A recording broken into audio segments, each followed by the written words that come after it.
This is a presentation of RVT Entertainment.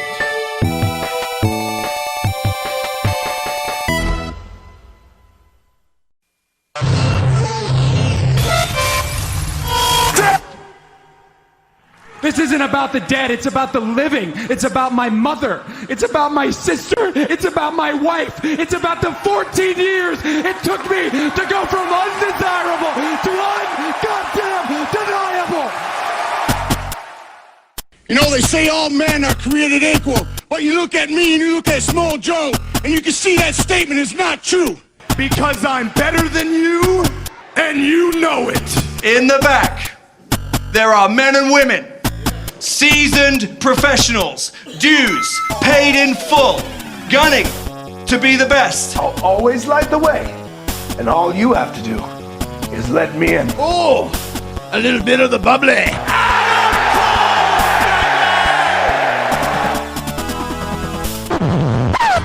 The cream of the crop! Nobody does it better.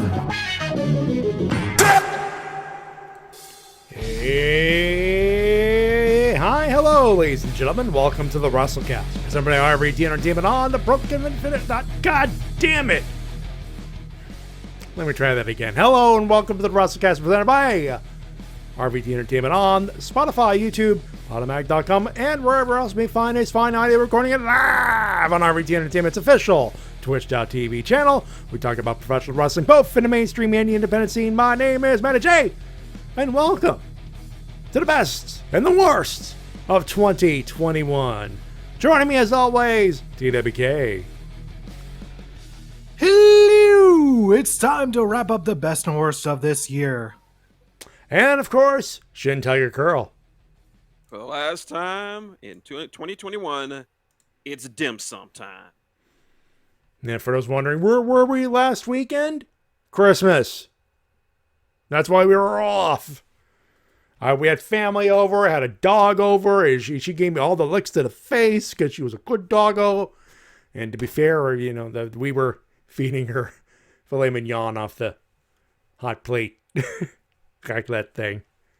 There are pictures on my Instagram somewhere in there of what it is. But anyway, how are you, gentlemen?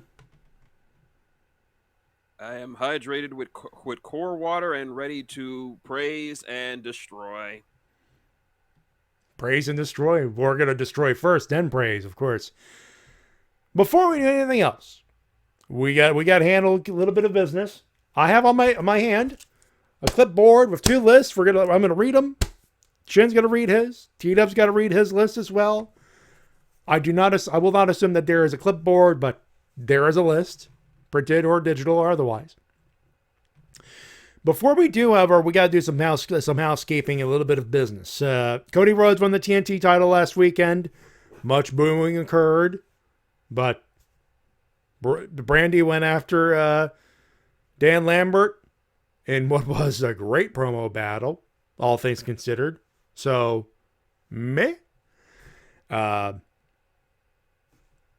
happened. Our opinion is mixed, and I would say I would have to point you to what Tranquilo Club had on the subject of Cody Rhodes and his babyface run / heel run. And I will get to that when we get to our lists, of course. And then the Fed dropped another bomb. Toni Storm, gone. Now, it was by her own doing. She asked for a release and they granted it. But it's another one leaving the Fed.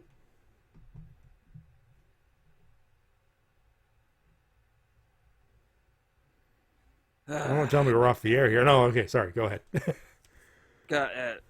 On one hand, it sucks that she's not there anymore, but on the other hand, she got out before she was budget cut. She dodged a bullet there, and if some people are saying it's burnout, I just say she's just not happy with what they were doing with her. I mean, that whole pie feud was not doing well for her, especially with some of those memes. We all know the memes. So yeah, I don't think she would want to be associated with that. So I'm not saying I know what Toni Storm was thinking when she decided to walk away or anything. I'm just say, hey, everyone knows her value. she will find a home somewhere. Yeah, and it's probably a case of she walked in on Laurinaitis, said, look, this ain't going to work out, and there was a mutual agreement, and you know what? In 2021, we'll take that. I think most people will take that. Or should, anyway. Yeah.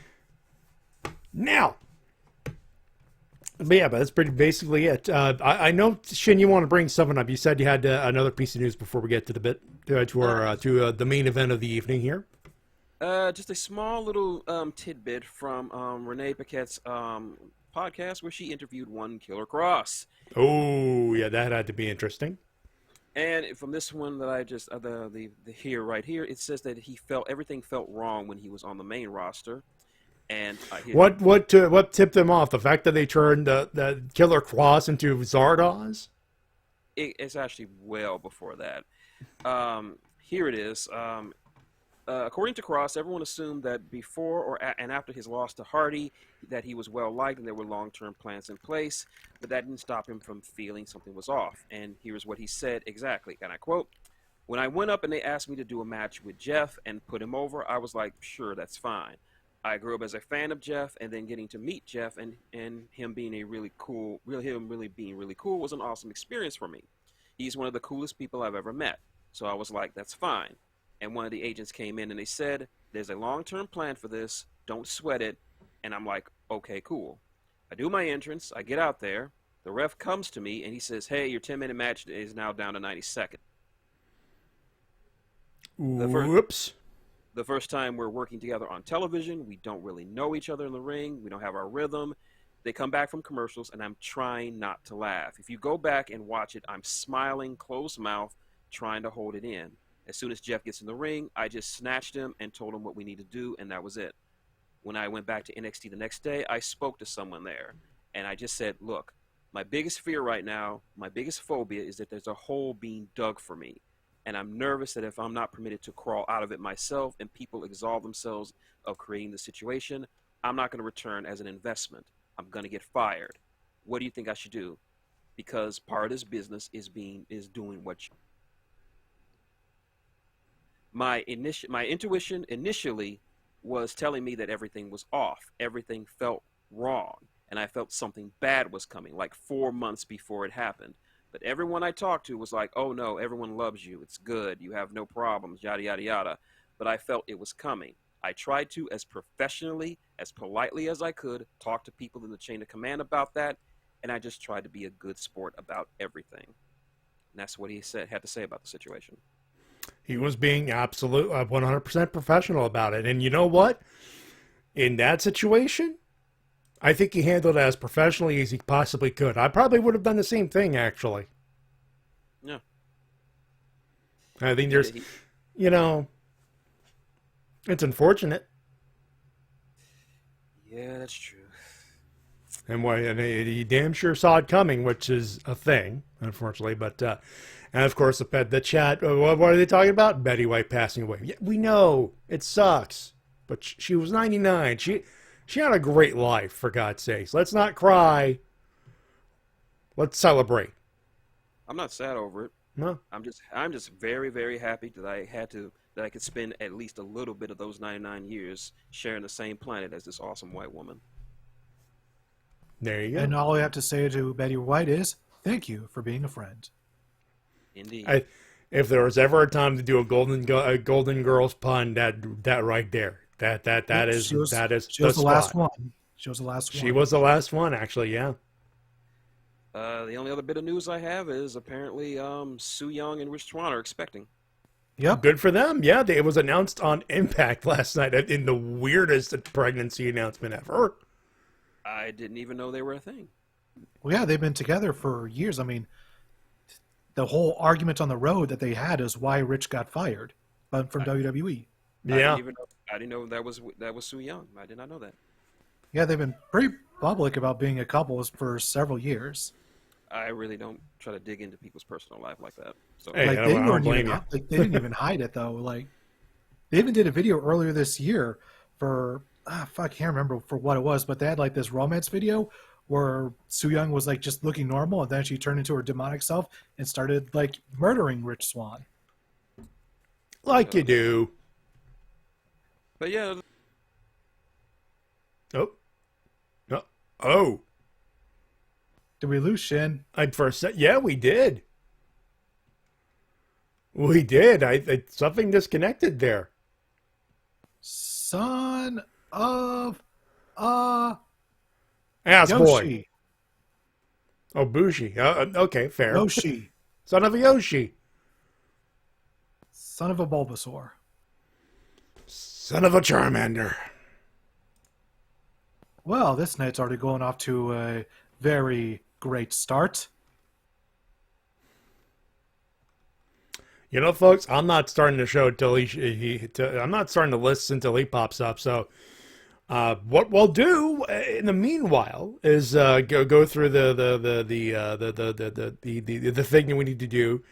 I was gonna give the guys a chance to plug their stuff before we get to the thing, because we're more than likely gonna be running late, or just gonna want to wrap things up as soon as all the lists are done.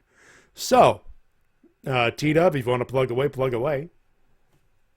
So while we're waiting for Shin, you have all the time in the world to go and subscribe to my YouTube channel where I do videos talking about video games and also a podcast all about video games. So I'm going to put the link in the chat. Go and subscribe.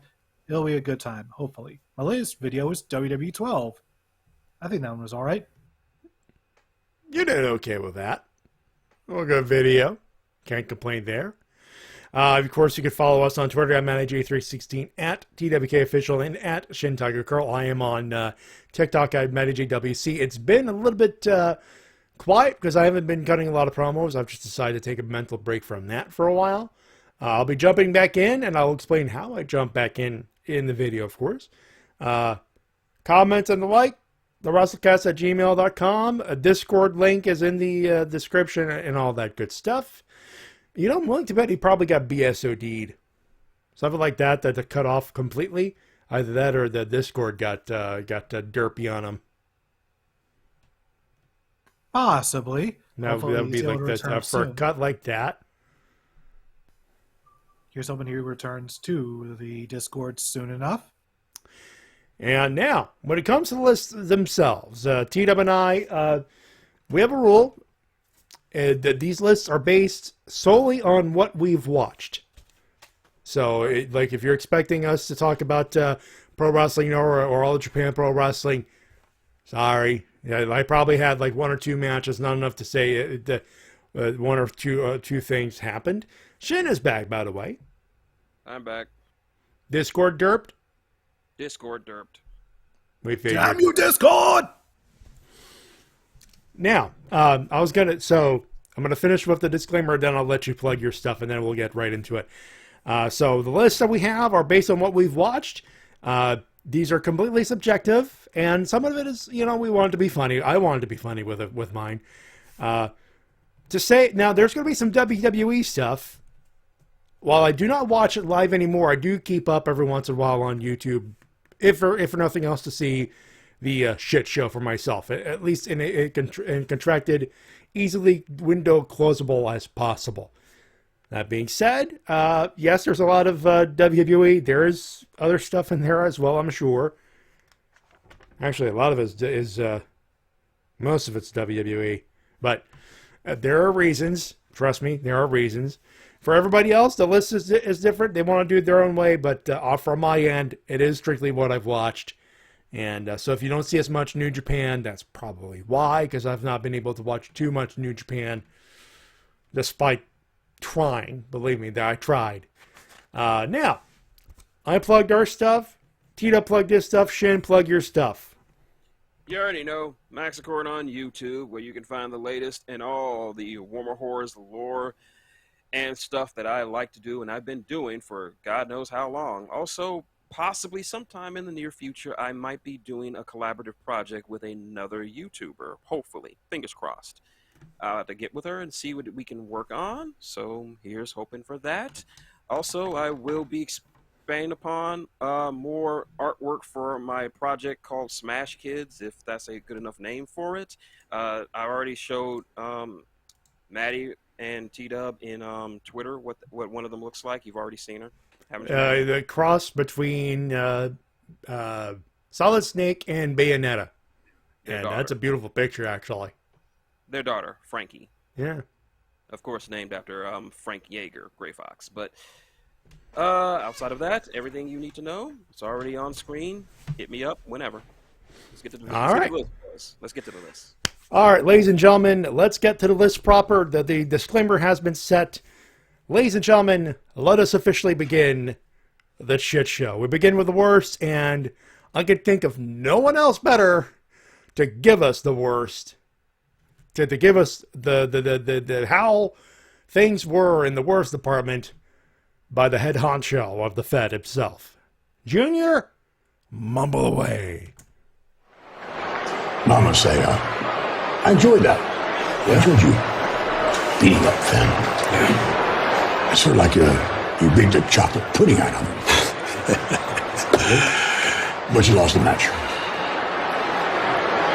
And I don't know what to do about it. Maybe I do.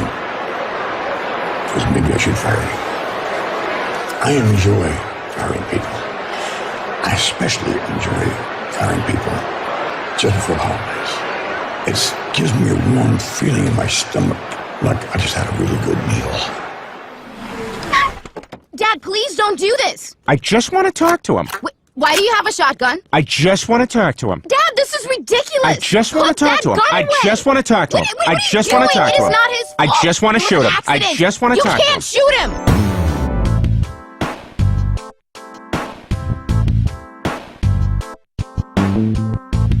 Oh yeah, we were all thinking that. Don't lie. The Family Guy clip. Even the fellow TikToker Lou Nonsense did that clip when they released Keith Lee. They, you mean? Oh, why don't we go right to the fucking point on this first list? Because I want the brooms nice and warm on this one, folks. Worst promotion of the year. And, of course, in order of the losers, we always start with Shin. It'll be Shin, T-Dub, and myself. Shin, let's get them brooms warmed up. Get the brooms. Get the brooms. We got some. Yeah. No, not the little ones. Not the little ones. Big brooms. Industrial. Yeah. It's a big mess over here. We got to sweep this up. We got to sweep it up. But yeah, it's not going to be any surprise. It's going to be a little-known promotion that started a little while ago called WWE. Just on damn near every conceivable level that a company can fail, WWE has failed us in 2021 like never before. Between the crap matches, the crap booking, the crap gimmicks, the Eva Marie. Yeah. We'll get to her. Firing so many talented folks, turning one of the best women's divisions on the planet into one of the worst women's division on the planet, and just I could go on, but we don't have that much time. So we got plenty of time. If we could go all the way to the end of the year, we'll do it. Which is a little low for 3 hours. We got time, bud. We got time. In that case, I'm just saying this worst list is going to be most of their stuff. I should tell you how bust ass they've become. So yeah, my worst promotion for me, the E, no question. T-Dub? This goes to what I also like to call the Anti-Bill Brasky Award, WWE. Anti-Bill Brasky. Ooh, okay.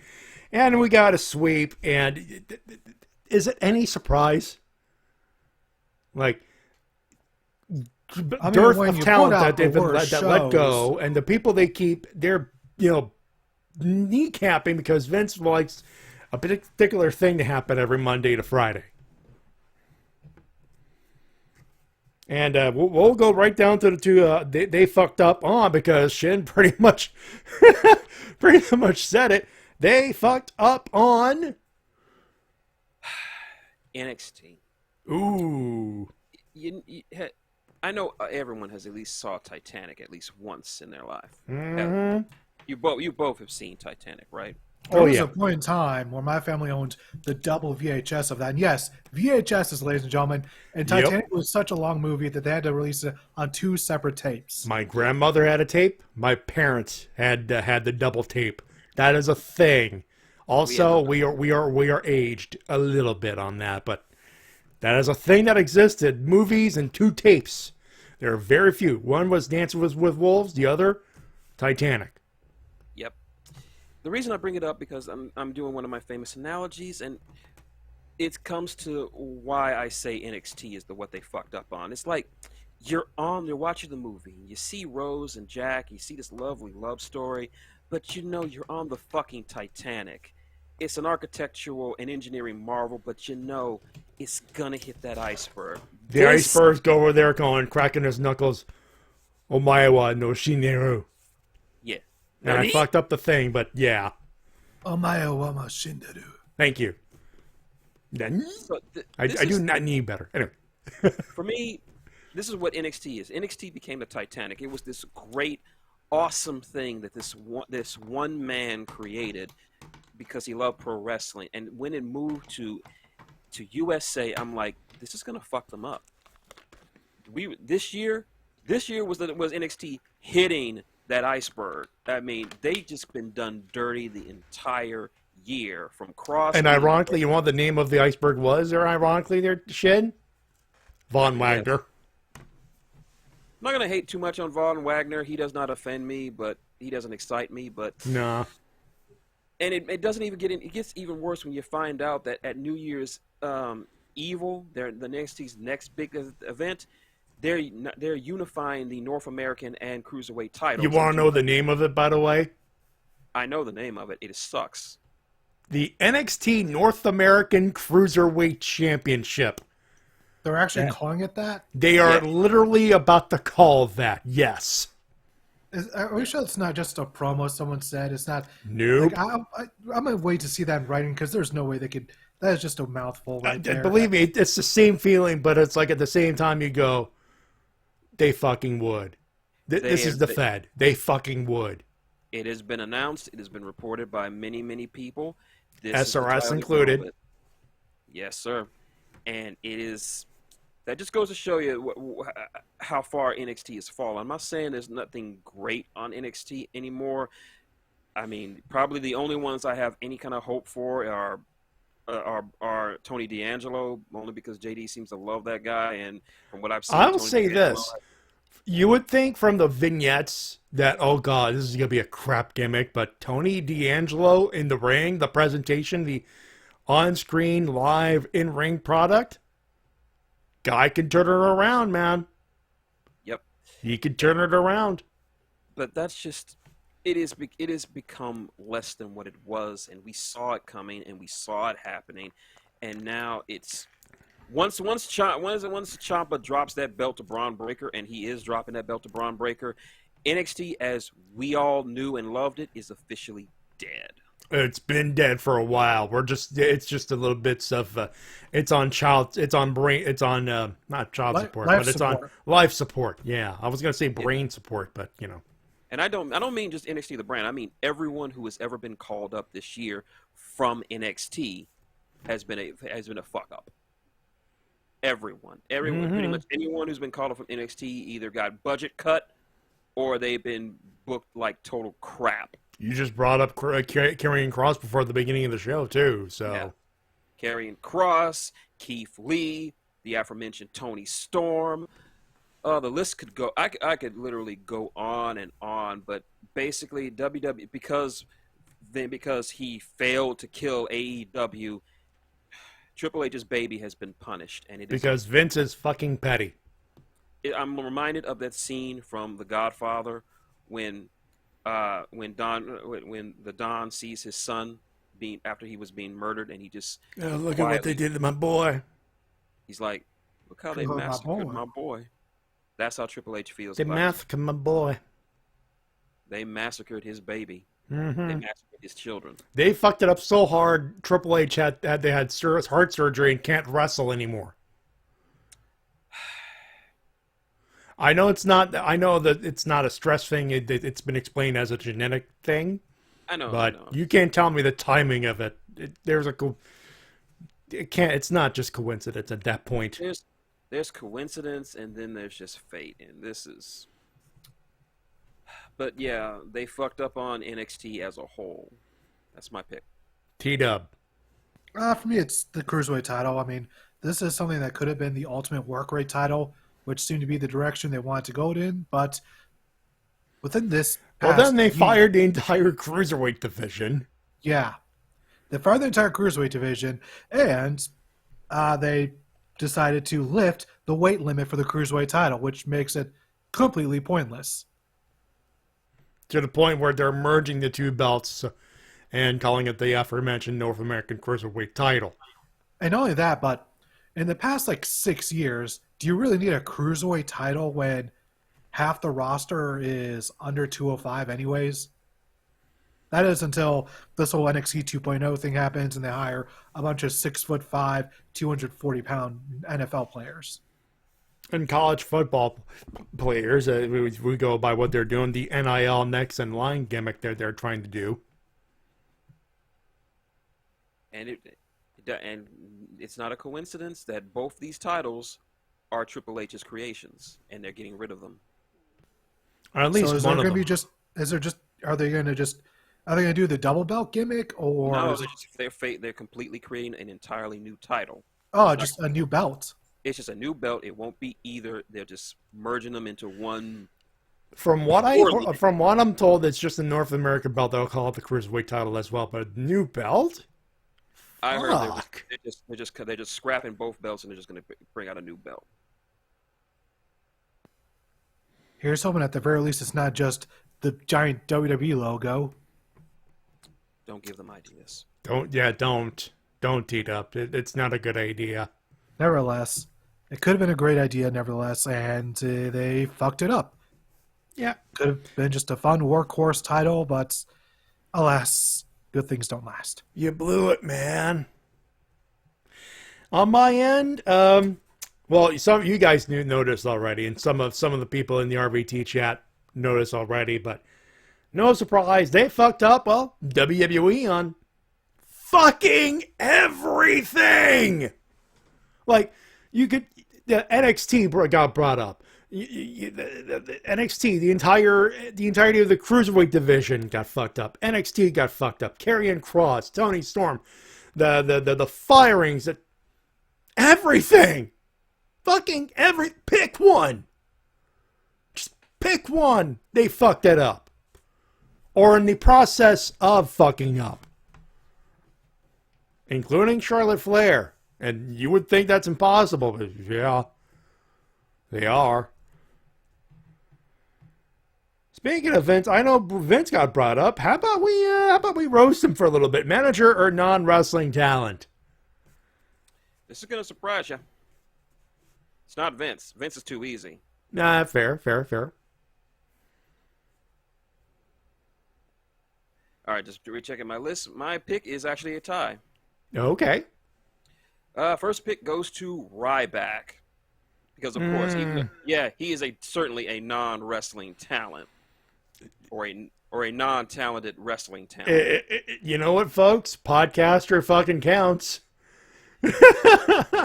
He has just been irrelevant. And to make it worse, he put up that damn poll, which just backfired him spectacularly. Now, JC asked, does Nick Khan count as non-wrestling talent? I call it talent that's been on TV, or in Ryback's case, a podcast personality. Nick Khan is more of a backstage kind of guy. So at least on my list, he gets away from it for now. The minute he becomes a character on the Fed, then it's open fucking season. At least for me. Keep going. But yeah, Ryback and not only that, him constantly dropping hints about wanting to go back to the WWE or being signed by AEW or Impact. Like, no one cares about you, Ryback, anymore. Last year you did a mukbang challenge. That doesn't sound like somebody who's being very welcome, who's going to be very welcome in AEW. Like, what's your claim to fame? What have you done in the last couple of years since you got let go? I fed myself. Ryback ate what Ryback eats. Feed me more. And Tony just looks at you like, yeah, I think we're going to pass. Now, my second one, I don't want to do this, but he has done so many goddamn bad takes this entire year that it makes me ashamed. Let me guess. Let me get my Karnak the Magnificent Turban. Booker T, isn't it? Mr. Booker T. How could it not be? And like, I appreciate him running reality of wrestling, but his takes in wrestling have just been so goddamn off. Like, he's like, how can anybody? He can't understand how people can leave the WWE. Like, first of all, most of them are not leaving the WWE, Booker. They're being fired. And secondly, why would they want to go to a company where you could be fired for any reason at all? Just, Booker. My brother-in-law knows you. He loves you. But you need to stop with these takes. This is not 1997 anymore. This is not WCW. Wrestling doesn't work the same way as you do. You can make a great living away from WWE. There have been prime examples of this. Yeah, there are people WWE making. There are people that are making. Sorry, go ahead. I was say like there are people making livings just on the independent scene. Yeah, you don't need. Will Ospreay is a big star. You know where he works? Primarily, Great Britain, New Japan. Yeah. Look at Tyler Breeze.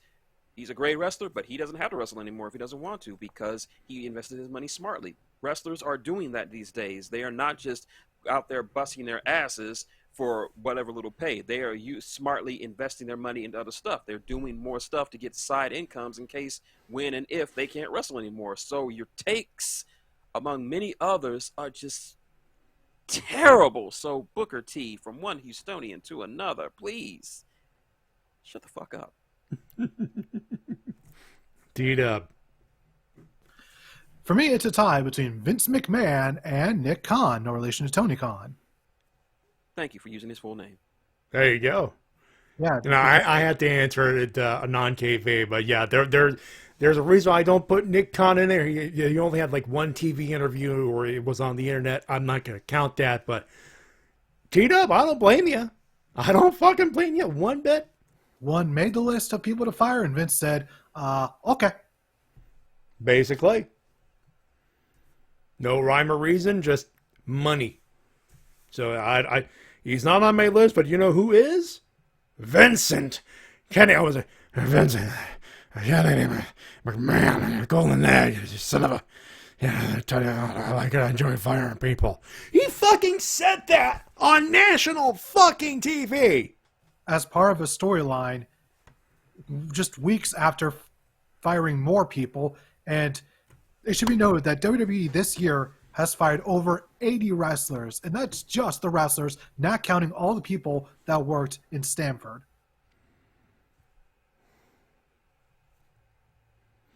Just, I would get angrier and waste more energy on it, but at this point, we all know he fucking sucks. But, in the new year, I have a new Vince McMahon impression. As you heard a little bit of it.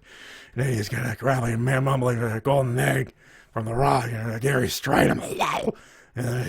I enjoy firing people. And Austin Theory, he's over there, he's a jerk, but I like him. And Bruce, where's Ace?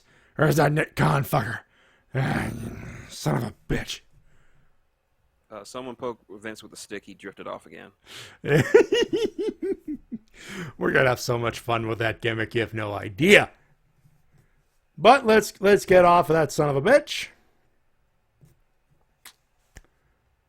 Where do I want to go next? Hey, Shin, pick a category. Let's go with overrated. Fair enough. Most overrated.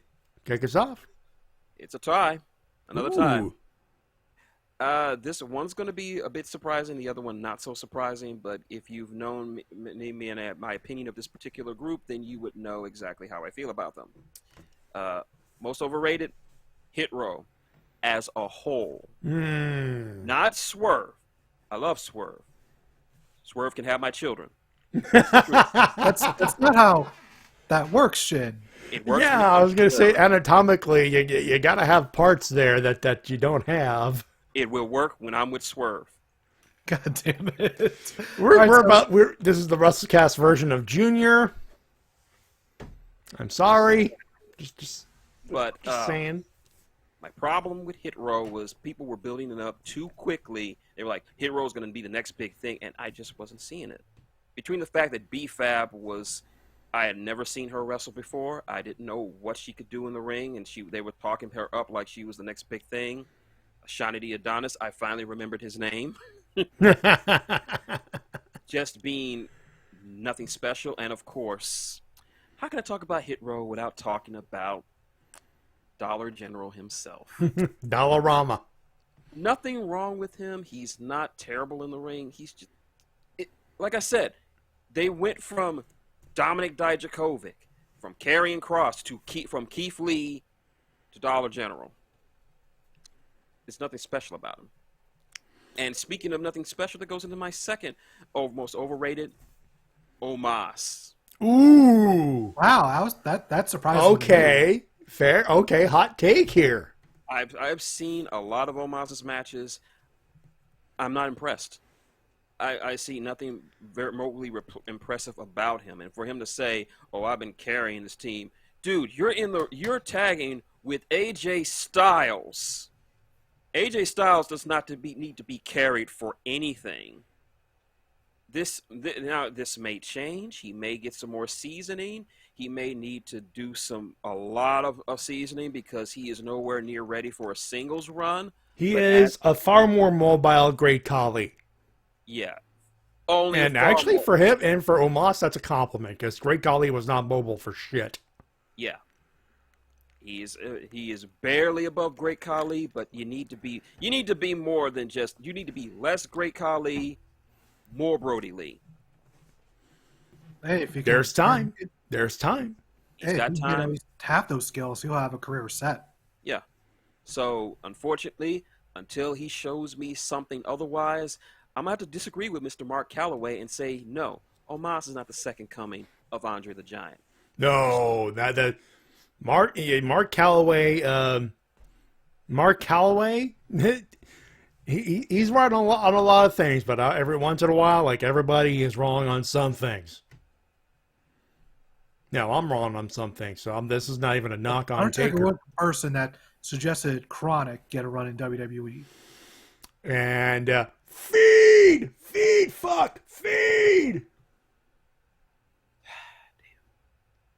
He regretted that decision. It's weird, like, he'll say, oh yeah, I'll put Chronic over, but DDP, fuck that guy. Like, what?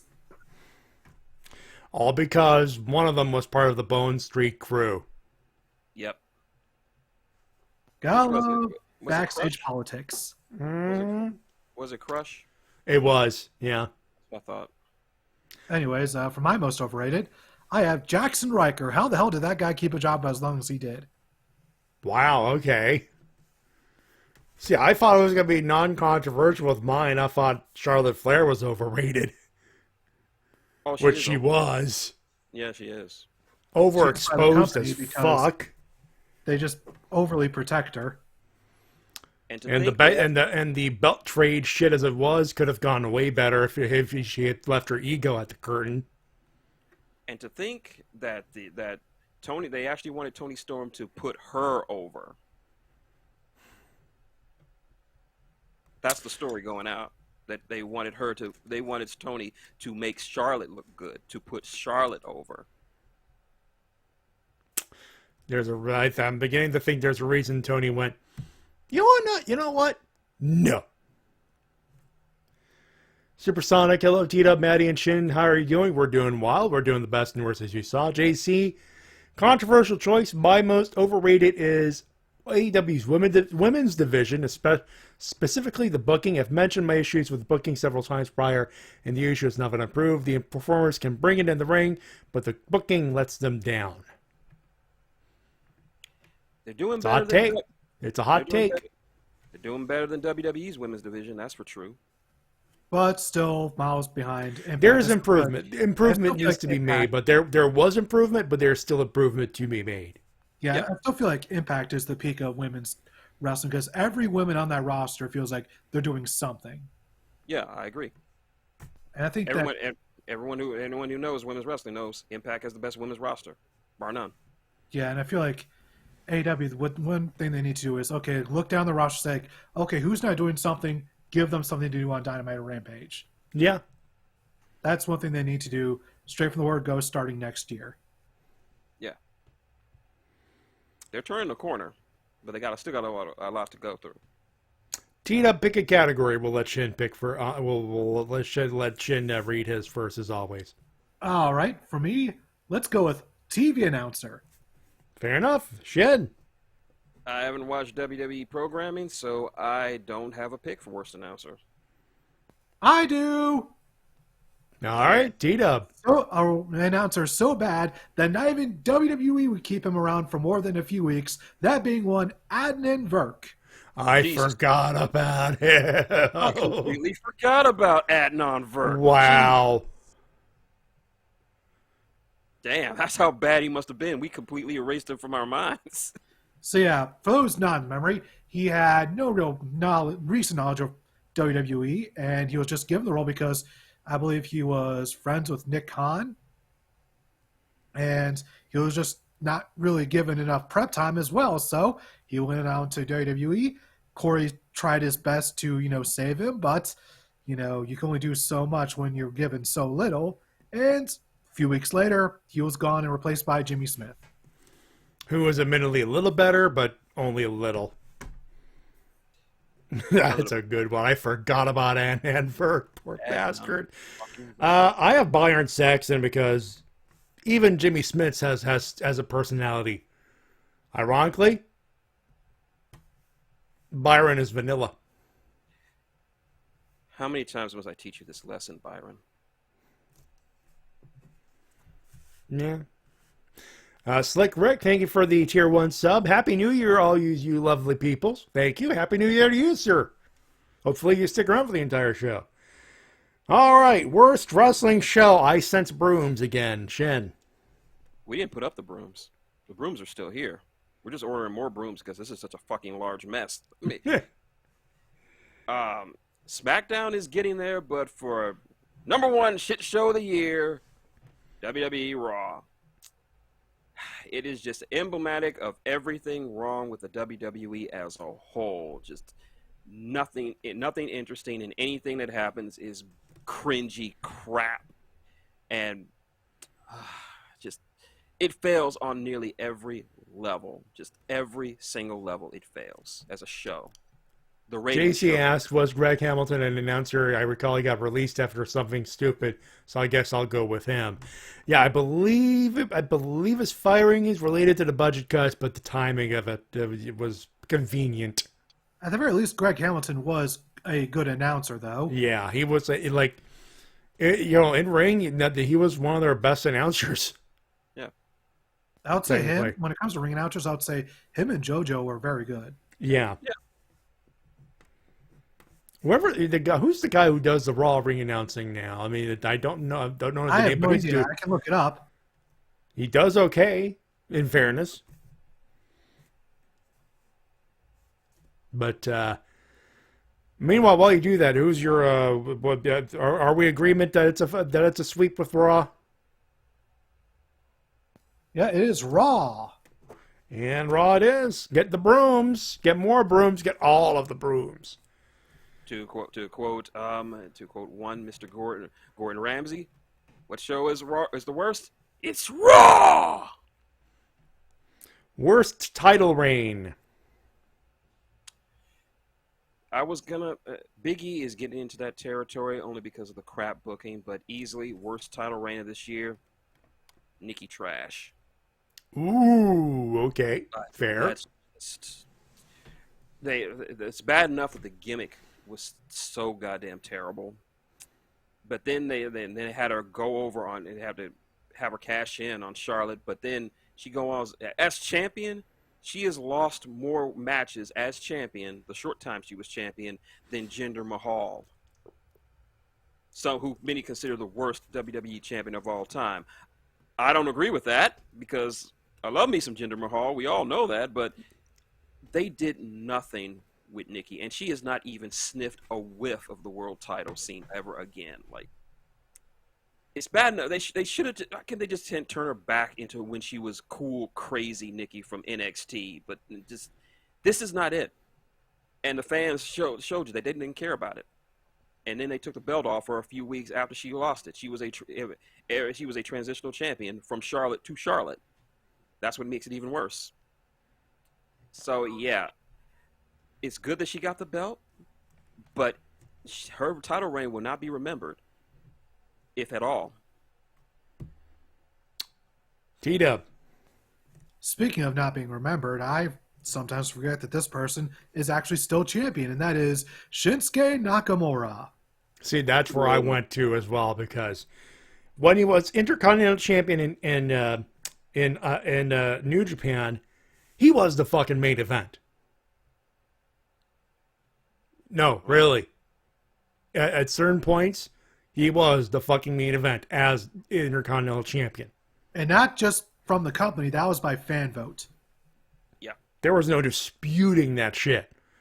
Here, oh, it's great. He's got the workhorse belt. If only the workhorse, he would be the workhorse. That the workhorse belt when they appreciated the workhorses. See, the difference is New Japan actually gave a damn about the IC belt. WWE does not. Speaking of the IC title, let's go with Feud. Little hint on what my worst feud is there.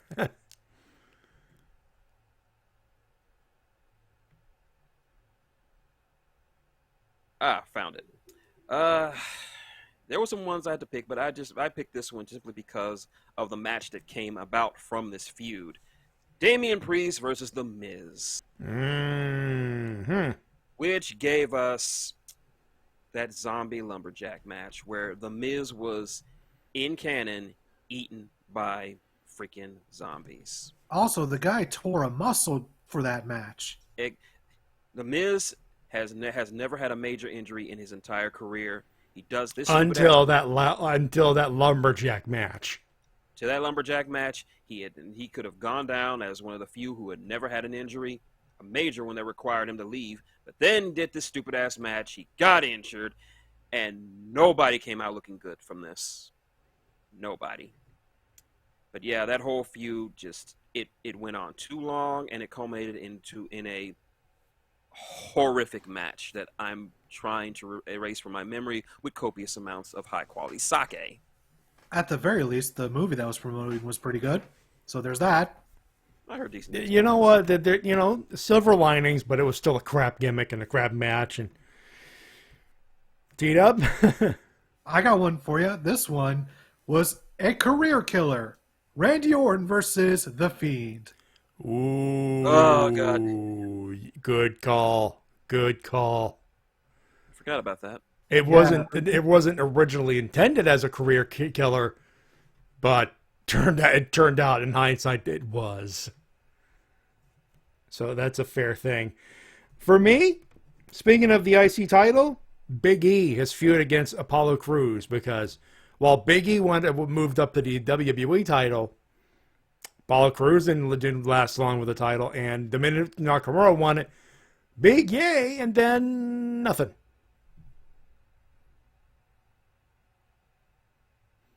Yeah, and Apollo Crews as the Nigerian prince is it hokey seems to be a at decent best. gimmick. Sorry? Seems to be a decent gimmick, but they're just not really doing much with it at the moment. Worst comeback. Hold on, let me pull it up. Oh, why would I even be looking for this? I know the worst comeback. It is always the worst comeback every time the WWE does it. Oldberg. He keeps coming back. They keep putting him in title matches he has no business being in to put over no one because there is no value in his name anymore. They just keep bringing him back. People keep ripping on AEW for having so many former WCW people, but here's WWE pushing one of its biggest stars well past his prime, always in the main event for a world title. He just keeps coming back, and I'm done with him. We all are, to be fair. Go away, Oldberg. Go to your son. Be a superhero in your own mind. Work on muscle cars. No one wants to see you back. Go away. Just go away. Go away. Shoo. Shoo. T-Dub? For me, the worst comeback was Finn Balor to the main roster. Oh, yeah. Excuse me while I go vomit. Hey, go ahead. I'll just say that Eva Marie was the worst comeback. She came back, did a thing, didn't take a bump, left. But she was on TV. And that fucking counts.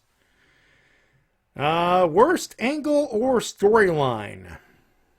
And yes, I noticed for those long-term people, I used to just call it angle, and then T-Dub would make the joke of Eric Angle for worse and the best angle, Kurt. So I just said angle or storyline, so we could avoid the joke again.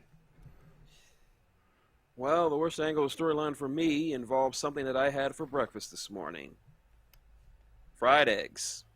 Yes, sir, the golden fucking egg. Just... But Shin, there was a selfie It's a involved. It's a $1 zillion egg. Look, it's a fucking egg. The Rock made it with his bare fucking hands. I didn't even know he did Fabergé eggs. That's that wonderful Gary Stronum looking son of a bitch. Wow. Vince, why are you talking to a broom? Shin, are you telling me that you don't believe a storyline that pays off with an Austin Theory selfie is $1 million idea? It's not even worth 3 cents. Found by a You're hobo. generous. It ain't even worth a fucking penny. The fact that they would waste so much TV time on an egg, presumably given to Vince McMahon by Dwayne Johnson. And people like this shit. Shin, there are people that unironically enjoy reality television, so this doesn't surprise me. I will. Yeah. I will paraphrase one Albert Wesker from Resident Evil 5, only in reverse, and say, "You will not give me an egg."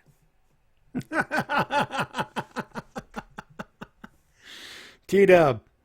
Burnt Fiend. Fair. Pretty much self-explanatory there. Well, for me, it's a tie. It's a golden egg. It was made of a son of a bitch out of The Rock there. Netflix movie. Batista, Gary Stronum. And, oh God, he's talking to Sable again. He's got to get suplexed again. And the other one, Karrion Kross losing to Jeff Goddamn Hardy. They meant it for as an angle. Yeah, sure, pal. Sure. Let's see where we go next here. Worst promo. Let's move up on that. Oh, we got a double. We got a twofer for this one. Oh, boy. And I shouldn't even be, and one of the people, well, two of the people involved, I shouldn't even be giving this to, because these two people, when they're on, they're fucking on. First one, Edge versus The Miz. It was tasteless, it was cringy, and it was obviously trying to copy MJF and CM Punk's now legendary promo on Dynamite. It just didn't work because fans can see what they were trying to do, and it failed. It failed badly. It was a direct response to AEW. Blatant. It was fear booking at its absolute worst. And when you can say that about Edge and The Miz, who are great talkers normally. Yeah. And you know what? If you listen to the promo in a bubble, it's not the worst work, but you add in the context and everything else, you just go, you read off a script. You don't make it as obvious, but it was a script. Someone told you to say that. Yep. The second one, the Becky Lynch Liv Morgan promo from that very same show. Just for that line that Liv probably had to say because they made her, blaming Becky Lynch's high salary for her friends getting the boot. And I'm like, that is factually wrong because Becky Lynch getting a contract does nothing for everyone else. Your friends got budget cut because they got budget cut, honey. And that and the fact that Liv Morgan even cut that promo, she's not a very good promo cutter. She needs more work than cutting promos. She could probably cut some with a little bit more work, but that was not her best. No. And that line really should not have done.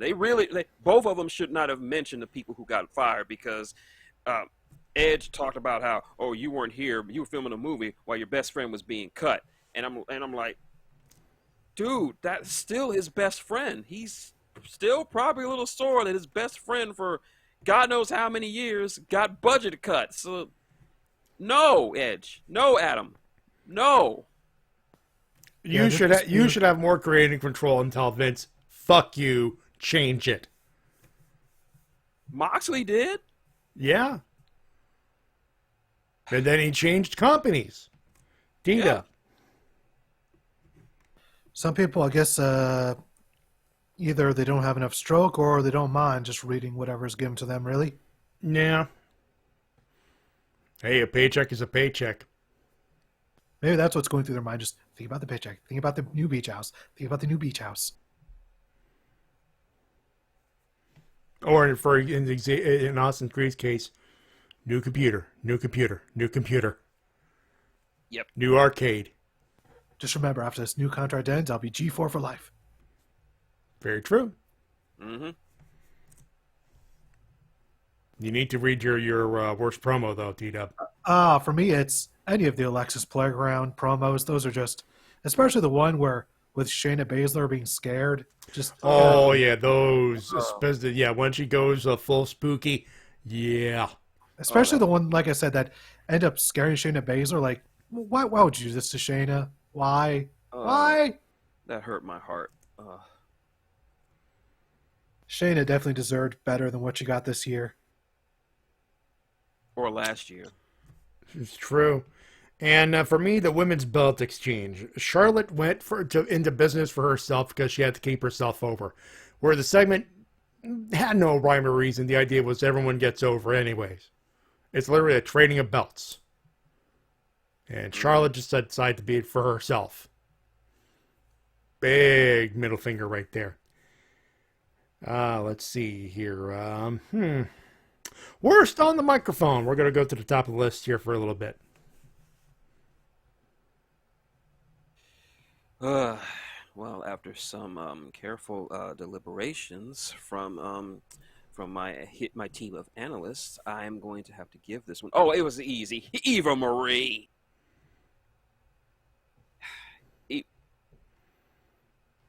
Hello? Yeah, we hear you. We hear you. Go, keep going. Just making sure. Eva Marie,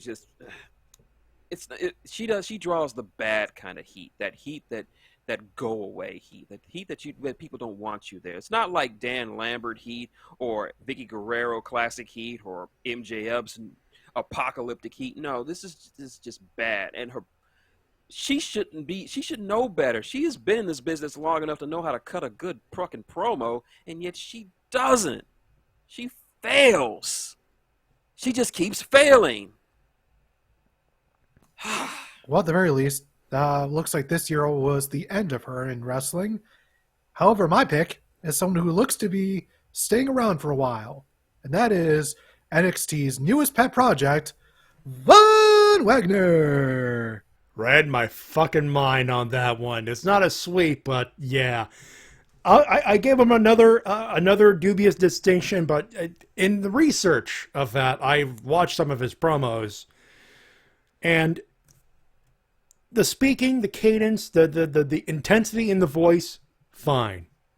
It's in the fucking face. Like he looks like he's trying to force a promo, like he's trying to shit out a promo. He looks like the eyes look like I can't do it justice with audio, but the way he looks when he's trying to cut a promo is like he's trying to force himself to be intense. He looks like Buffalo Bill from Silence of the Lambs. Perfect. That's yeah. Every time I have not heard a promo from him, but every time I look at him, I expect to hear him say, "It puts the lotion in the basket," or "It gets the hook." Watch one of his one-shot promos, like from a quote-unquote green screen promo where there's a generic background, it's a camera, it's a one-shot, and he's just staring in the camera. That'll tell you right there. Needs work. Yeah, Von Wagner for sure. Worst faction, gentlemen. I'm going to shock you guys. I'm going to completely shock you guys. You will not see this coming a mile away. My choice is Hit Row. No, not really surprised to be fair, but hey, you know what? Why not? Again, nothing against Swerve. Nothing against Swerve. I love Swerve. He is my soulmate. We have shared many passionate kisses on a beach somewhere in California. I'm not going to say where, but I love him. It's just that everyone around him just sucked. Like, and bad enough they called them up well before they were ready. Like, they were in the middle of a feud with Legado del Fantasma. And I was like, okay, good. This is what they needed. They need a feud. They need that because it's right now it's Swerve and Hype Crew. Yeah, it's just Swerve and people who are not Swerve. But then they got called up, and then they got released, and they did nothing with them on. They did nothing with them on NXT. They did nothing with them on the main roster, and they got to let go. Sad but true. Mm-hmm. I'm not worried about Swerve. Swerve is gonna be all right, but everybody else. They'll find work in the indies, and B-Fab had some progress. They'll be fine. Yep. Here's hoping. Yeah, T-Dub? For me, it's a faction that just barely stuck around long enough to be in this year, but it still counts for me, and that is Retribution. See, I wanted to put Retribution in there, but it's barely a tag team now. But hey, you know what? Fair enough. This was process of elimination. Retribution was still around long enough, and that's fair enough. But stop! It's already a dead horse and a half. No, I went with Hardy Family Office. Oh, that one hurt me. Yeah, I mean it's again process of elimination, and you look at what everyone else is doing. You feel with the promo ability and everything else, and they're basically a job squad. I'm like, with Butcher and the Blade, who should be perennial tag team contenders at all times, and they're not. I'm just saying. And they don't kind of gel together as. That's it. Speaking, yeah, it's a group of people put together because Matt Hardy is a big money hungry son of a bitch. Which, by the way, he's probably dropping the gimmick anyway. So why are they still together? Probably just waiting for Jeff to arrive, I suppose. Honestly, it would have been better if it'd be Matt and Private Party. That'd be good. Yeah. In fact, I think that's what it should be. Matt and Private Party that's perfect. You don't need Butcher Bladed Money in this case. Oh, JC, you just reminded me of that. Yeah, that might be. Oh, the factory. Yeah, JC asked, wait a minute, what was QT Marshall's faction? That is the factory, yeah. Yeah, I think that might be worse. Ooh. I might have changed my answer. Oh, yeah, the factory. Mostly because JC, that's your loser, and that's an excellent pick. Mostly because Anthony Ogogo needs to shut the fuck up. Yeah, and wrestling's a double or nothing. I wonder why. Poor guy.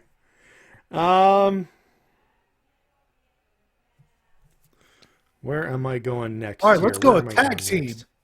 Yeah, let's do tag team. Worst tag team. Why the hell not? I had it at one, but that Retribution thing reminded me of another, so I'm going with a double one. First one is going to be a hot take, but AJ Styles and Omos.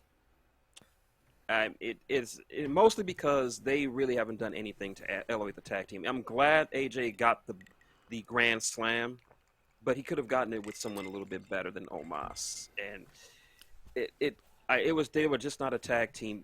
They were champions of a dead tag team division. Yeah. The other, of course, is T-Bar and Mace. Just let my boy Big Double D go. Face paint. Just let him be Dominic Dijakovic. I want to feast my eyes again. Let me. You can do whatever you want with Dio Madden. I don't really care about him, but I like Dio Madden. He's pretty athletic for a big dude. I'm not saying he's bad or anything. I just don't care about him. But I want Dominic Dijakovic back again. Well, Give I me think it'll Dominic Dijakovic. but Dio is a massive JoJo's fanboy. I get that, but I want my Dominic Dijakovic back. Give me my Dominic Dijakovic. T-Dub, let's be honest here. We don't want Slapnuts or whatever his name is. We want Dominic Dijakovic. Not slap nuts, choke nuts, crick nuts, bleak nuts, crag nuts, sloop nuts, or jack nuts. I want Dominic Dijakovic. It would be nice if we could have had a Raw SmackDown feud with him and Keith Lee. Just repeat the great stuff they did on NXT television. That just was magic. They would have single-handedly saved Raw if they did that. Or SmackDown, or made SmackDown watchable, must-see television. There you go. There you go. Those two know work magic. But for me, Slapnuts and T-Pain as the worst tag team. I didn't know T-Pain was a WWE guy. I didn't know he was tagging with Jeff Jarrett. I know, right? Yeah, Jeff Jarrett needed an auto-tune remix for his theme song.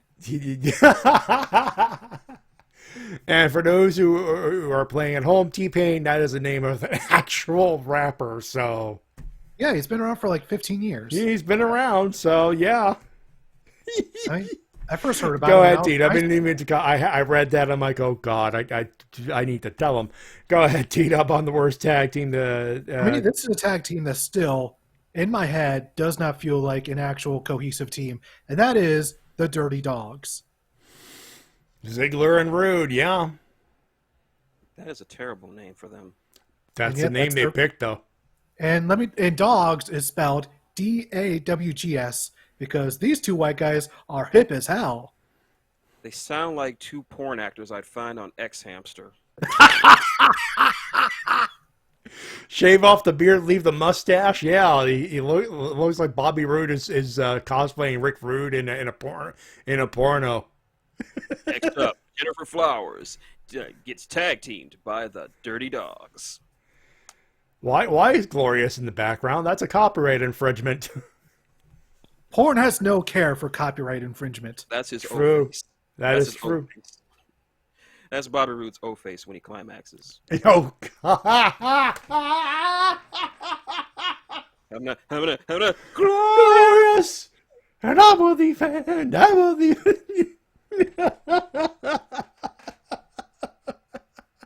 Do you see why I love doing this show?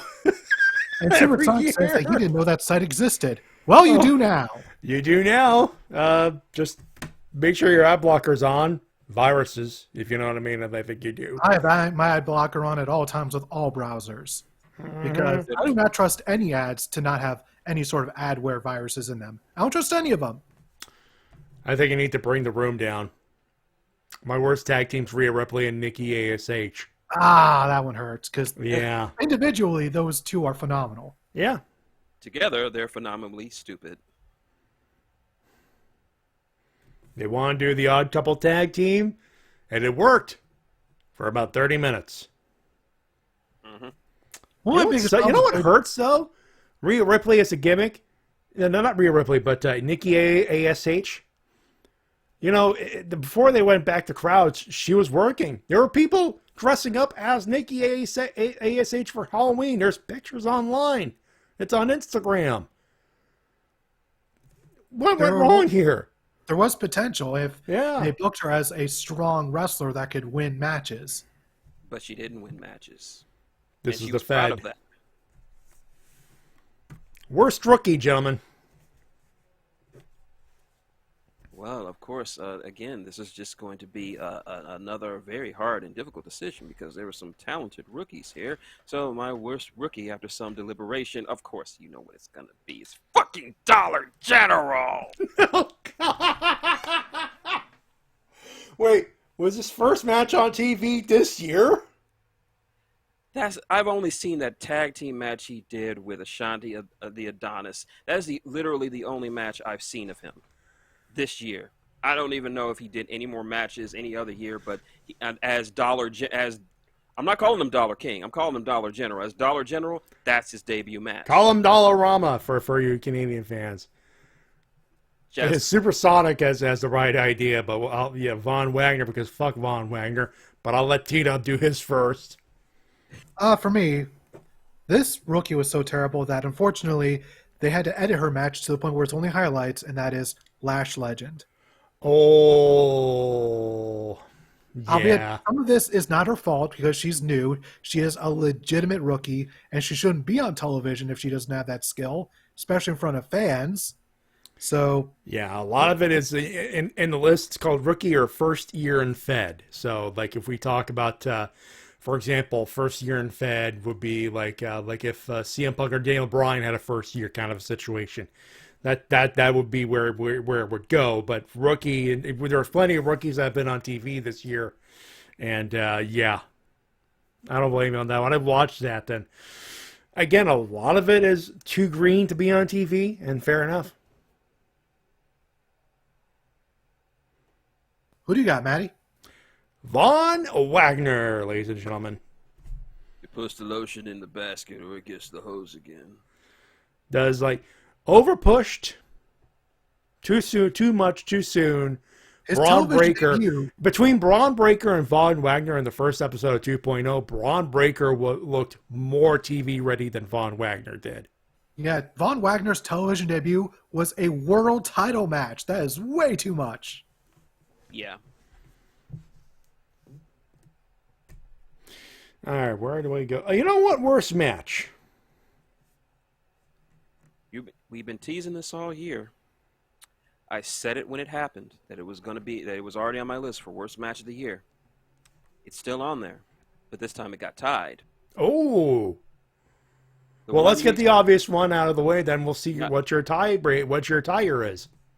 The tiebreaker. I mean the one Nope.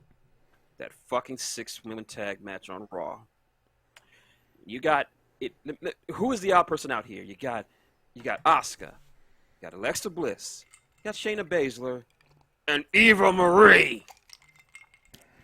Why would and then you add all that funhouse shenanigans stuff? Like, why? I've already expressed my hatred of this, but I'll just go over to my tiebreaker, which is, after so much deliberation, Charlotte versus Nia Jax. Yes, that Charlotte versus Nia Jax. The match that turned into a shoot. Yeah, I don't know what happened. They say they were trying to add some extra oomph to the feud. They try to add some extra realism. In that case, it failed miserably. It just came off so bizarre. It's so unprofessional from both women, especially Nia, because she dropped Charlotte on her head. We could call Charlotte overrated as much as we want. No one deserves to be dropped on their head, period. And this is just a further symptom of a problem that has existed for years with Nia Jax. Her not reining herself in and her just slinging smaller wrestlers around, injuring them, and not getting much comeuppance or seeming to want to improve or not try to hurt anyone. And this just made her look all the more terrible. And this match just it was newsworthy for all the wrong reasons. Like, it should have been they should have done better. It should have been far more professional than this. I expected better out of both of them, especially from Nia, but Nia is one of those ones I did not feel bad for when she got fired, because after all the shit she has done to other wrestlers, the amount of people she has hurt and injured, she frankly had it coming. And hopefully this will sober her up and realize it's not always about you. Just because you're a part of a famous family doesn't give you carte blanche to do whatever the fuck you want. And that's not going to work on the indies or the international. Actually, she retired. Oh, good for her. Yeah. Good on her. If she couldn't go a couple of months without injuring someone, all the better. I'm just going to say harsh and move on the T-Dub at that point. For me, my worst match of the year is one that killed an entire gimmick, and that is Lashley versus Demon Balor. Ooh, okay, fair. Or was that Roman Reigns versus Demon It was Balor? Roman Reigns, actually, Roman yeah. Reigns and, yeah. See, like, this is how long it's been since I've watched WWE. I couldn't remember who it was. Can Regardless, you blame him? I don't.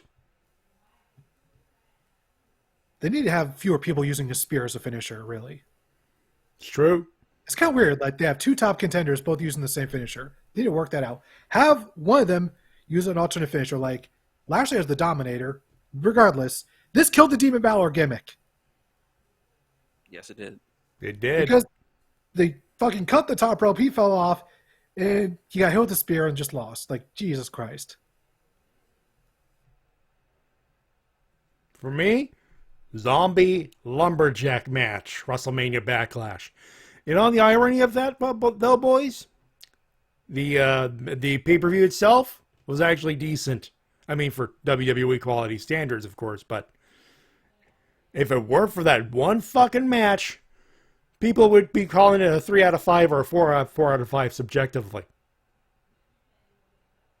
But there's always that one shit show. Zombie lumberjack match. And JC points out the Hurt Lock. Thank you, JC. But for some reason, because most of what Lashley I watched was in TNA, I always associate the spear with him in my mind. Yeah. He does. And Hurt Lock is basically the master lock at that point. He does a spear a little bit differently. He does.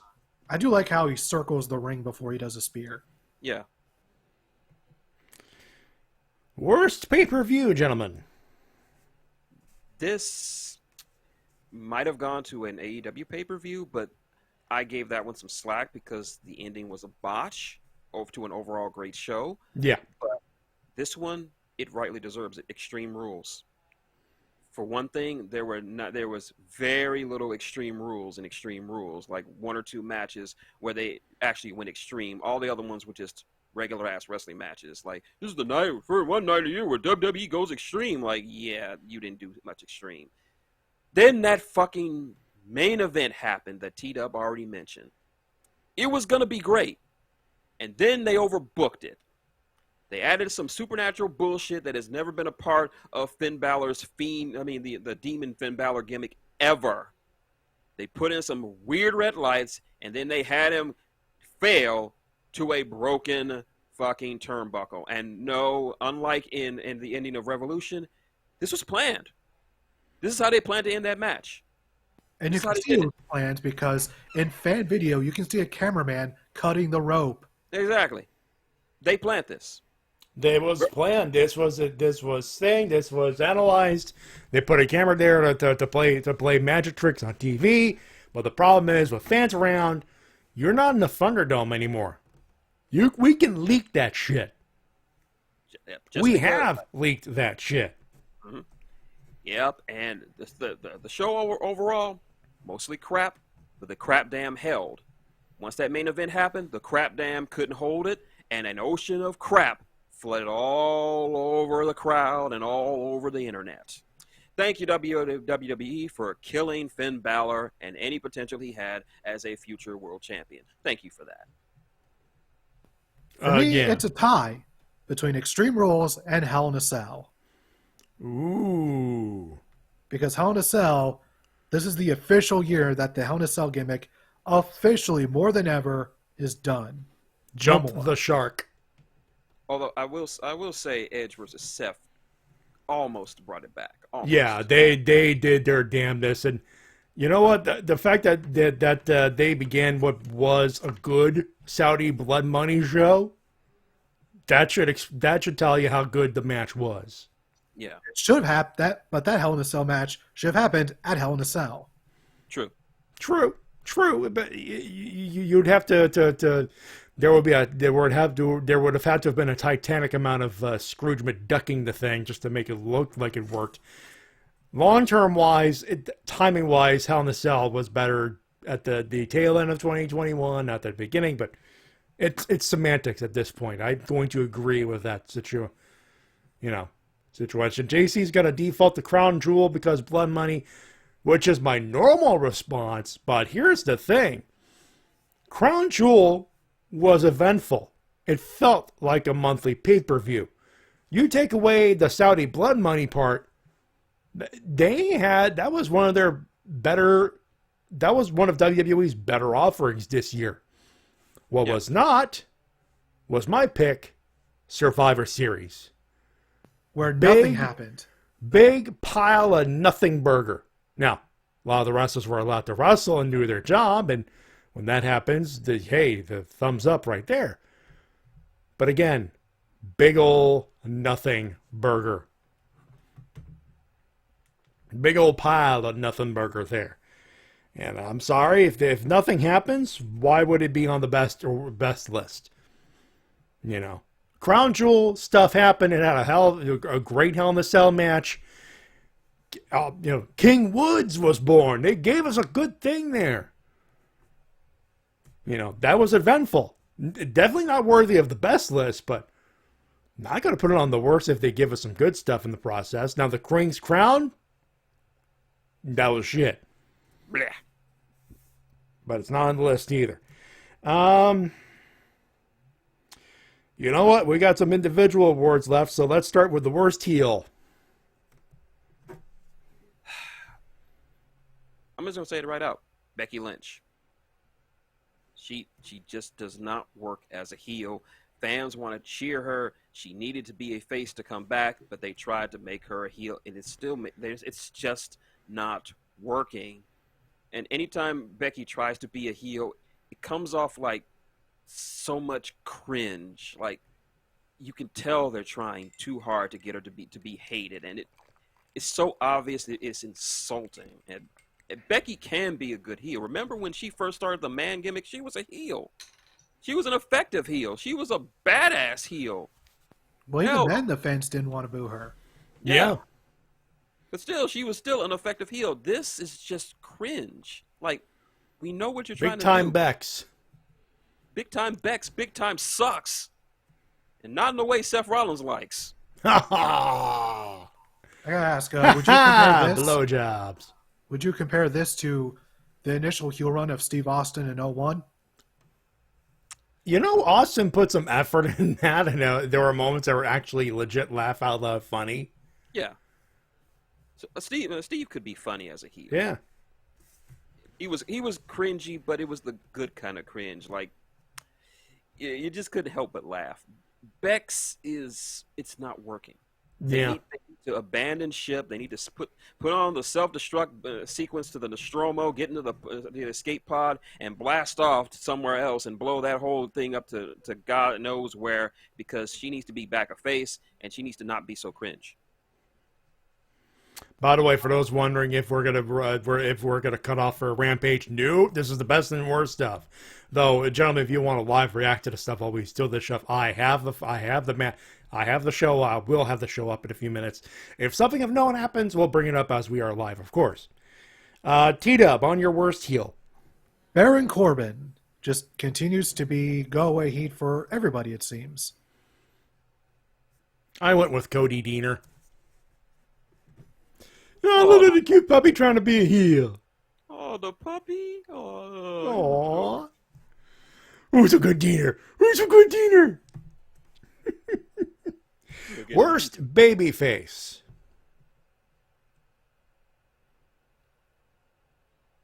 Hold on for a second. Should be right above heel, dude. Worst babyface. This is gonna upset you, Matty. Nikki Trash. You know what? No, I'm not going to be upset about on that one. That's a fair pick. It just didn't work. I mean, people could say, "Oh, she picked it out." It was probably like her 9th or 10th pick that she had overall, and you see, this is why I don't. Combination of a lot of things, but WWE could have had a great gimmick going if they just weren't full behind them, and it wasn't. Yeah, and people like to compare it to the Hurricane. The Hurricane was great. That was a great... Hurricane went all fucking in on that gimmick. Yeah, like I said, I've said it before. I've met the Hurricane. He is an awesome, awesome dude. We talked about burgers, and he always said he always liked to have 5 guys in his mouth, and I will continue to say that to my dying day. Phrasing. But they just went half-assed with it. If you're going to do a superhero gimmick, you need to either go whole ass or no ass. You can't half-ass it. And they half-assed it. By no fault of Nikki Ash, it looked like she was putting effort in it. It's everyone else that did the half-assing. Yeah. Basically. T-Dub. This one goes to three-time TNT champion, Cody Rhodes. Yeah, and I'm putting Cody Rhodes here, but I'm going to put a caveat on this. When he won the TNT title last weekend, a lot of us were pissed off. We're going, this is the worst booking decision. This is a bad idea. And then there was a part of me that went, they're supposed to turn him heel. And then that part of me that went, wait a minute. What if he's already a heel? What if he's a delusional Thanos was right kind of heel? Well, he's currently feuding with American Top Team, so he's supposed to be a babyface, and I don't think the fans are going to cheer him. No. Yeah, and that's why I put him in there. But there was a video by Tranquilo Club a little bit after the thing, explaining why Cody is already a heel. Like, you're going to be denied the heel turn. You're just going to have to boo him for what he is as is. Now, obviously, they're putting him against heel, but even Dan Lambert brings up the fact like, wait. They're asking us to make Cody Rhodes look good. Good luck, pal. I was going to put that, but then I saw Tranquilo Club's video, and he made a lot of sense. Like, yeah. I mean, it's one of those. The hero does the thing no matter what. No matter what. The heel knows he's right, regardless. Thanos went to the ends of Earth to do anything. To get that shit done. Cody is acting like Thanos, in a sense. In his mind, he still thinks he's the babyface. And what's one of the worst kind of villains? The villains that think they're the hero. Bingo. It just feels like they need to do really something to confirm this, because I think that's why I think that's why it's going to learn, because Shades has that same problem where, yeah, we know Cody's being hated, but there needs to be that decision where, okay, he's a heel now. What Tranquilo Club explained was, you're not going to get it because he's, in his mind, turning heel will be betraying his code. It's a risky thing. And like even Shade said, okay, so he's going with that, but it's risky because there are people who are just waiting for that, but at the same time, the minute he goes for that turn, he's automatically cheered. He is not going to get cheered. People just want to boo him, and they will continue to boo him if he turns heel, because the babyface roster of AEW gets cheered. But this is a smart crowd who loves their heels. They also love to cheer their babyface, like Jungle Boy, for example. I think Tranquilo Club is right. If they go and acknowledge it, they might lose a little bit of heat because there are people who are going to, he's finally heel, yay! And they don't want that with Cody. In that case, they want to utilize the John Cena-esque heat, but in a way to generate more heat. It is a very avant-garde, very subtle, maybe a little too subtle. They know what they have here, and they know, okay, there will be a moment where that moment happens, and it'll suck, or it'll be like so shocking. It's like, oh my God, he's finally a heel. But it's gonna be one of those industry warping things where it's like, yeah, but we knew he was gonna turn heel. It's gonna be one of those. It's gonna be my eyes are cross-eyed right now, by the way, in case you're wondering. But it's one of those things where turning him heel will be like the worst thing to do, kind of thing. I thought about it. I thought about something they could be doing with this, and the surefire way to cement his heel status would be to have him challenge Hangman. That would be it. Because he said after break his promise, he would break his promise for the good of the company. All they need is a good excuse. They could do something. They could manufacture a story where Hangman's still a face and still great, but Cody said, with the look at the numbers and would think long term, going, he's bad for business. Or he would do like it could be a match where he faces against name a heel, and he throws in a low blow in a way to build a storyline where the low blow is kind of a receipt, but to Cody, you broke the code. You should die. You are not AEW World Champion to use a low blow. I'm Cody. I don't need no fucking low blows. I'm taking your belt back. They could do something with this. They could do something like that. There's potential there, but I'm gonna have to wait and see on it. For the moment being, I'm gonna have to give him worst babyface. No, yeah, this is at this moment, he is bar none worst babyface. That's why he's on my list as well. I'm just saying, right now it's bad, but in a year, they're gonna have to make everything right, because this is one of those things where this has to be pinpointed and everything has to go absolutely correct to be pulled off incorrectly. If not, bad news. Yeah, if this goes bad, then this is going to blow up right in Cody's face. And I hope it doesn't. Yep. All right, we got a few left. Worst gimmick. I was going to give this to Happy Corbin, but then you guys reminded me of another gimmick that I just did not like when they gave it to him. Apollo Crews. Mmm. Oh, hold on, let me do this better. Apollo Crews. There you go. You think you are the African prince. You are not the African prince. You are the prince of food stamps. There is only one true African prince in professional wrestling, and that is Prince Nana. There you go. We got a Prince Nana impersonation on the Wrestle-Cast. Finally. I have brought some class and stability and some richness to your podunk Canadian programming, Matty J. Oh, now, folks, I ought to dave him for that. I'm not, because that's basically Prince Nana's gimmick. As for you, Apollo, go back to your home in Georgia. Go back to the trailer park. Leave the money and the Nigerian prince gimmick to the one true prince, the leader of the embassy, Prince Nana. The embassy should still exist in professional wrestling. The fact that it doesn't shocks and awes me. T-Dub. My worst gimmick is the 24/7 title. Fair. No explanation needed there. And for me, Doudrop, because Eva Marie did it. Speaking of Eva Marie, worst female wrestler. Dad, I want you to go to work. Get the industrial sweeper, the big one. Yeah. Oh, God. Yeah, the one you used to clean up the dump trucks. Yeah, we're going to need a big one. This is a dump truck. Get a couple of dump trucks and make sure there's no money in there. We don't want to dirty that. We got a lot of mess in here. But yeah, it should be no surprise, Eva Marie. She should not have been brought back, and she still sucks. She is not a rookie. She has been around for years. She has received training from one of the best in the business, the Brian Kendrick. She should not suck, yet she still sucks. Like, what? I'll put it like this. You can say whatever you want about the AEW women's division and how they're booked, but I have this one to say. There is no one on the AEW women's roster that is objectively bad.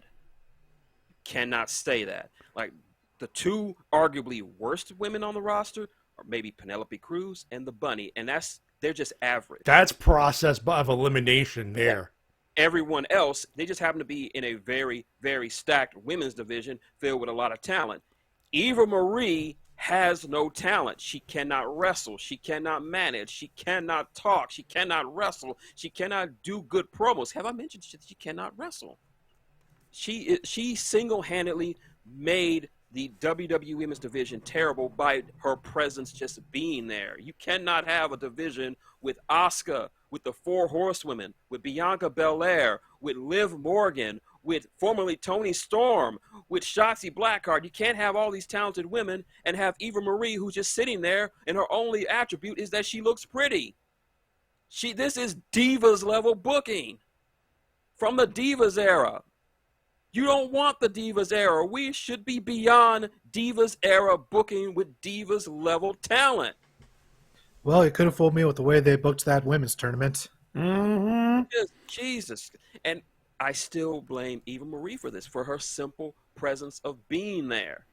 They should have a roster full of workhorses, but she stuck around far longer than she should, and they got rid of her after getting rid of a lot of more talented women from that roster. And it was far too late for them to fire her. I don't see her being anywhere in any kind of professional wrestling aspect. She sucks at everything. She just sucks. She may be a nice person. The one thing I can say is she defended pro wrestling when that porn actress slandered pro wrestling and she was there to defend it, I will give her that. But other than that, you should not be in this industry this long, have this much tenure, and still be absolute shit in the ring. And that just tells me she's not shit by accident. She's shit by choice. And that's way worse. Don't know if it goes that deep, but that's a rant right there. T-Dub. For me, it's Eva Marie. I mean, had they just had her be a manager for Drop, goddamn, still can't even give her that name. Has just been Piper Niven's manager, I think everything would have been fine enough, but they had to have her in a match on pay-per-view. No, just no.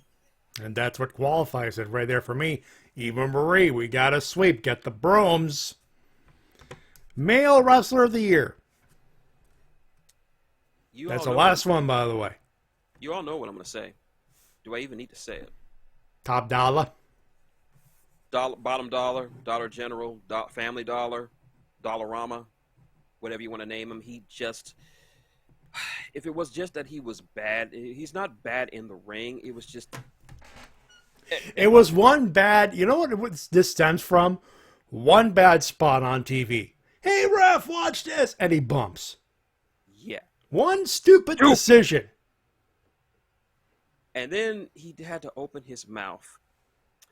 And when he said in that interview that he preferred being on SmackDown because that's the place to be, not realizing that he was still greener than the greenest part of the Hulk's ass. No shit. His mindset was not where it needed to be. Like, even both on the NXT and the main roster, there was reports coming in that he was acting very, very arrogant. Like, he had an...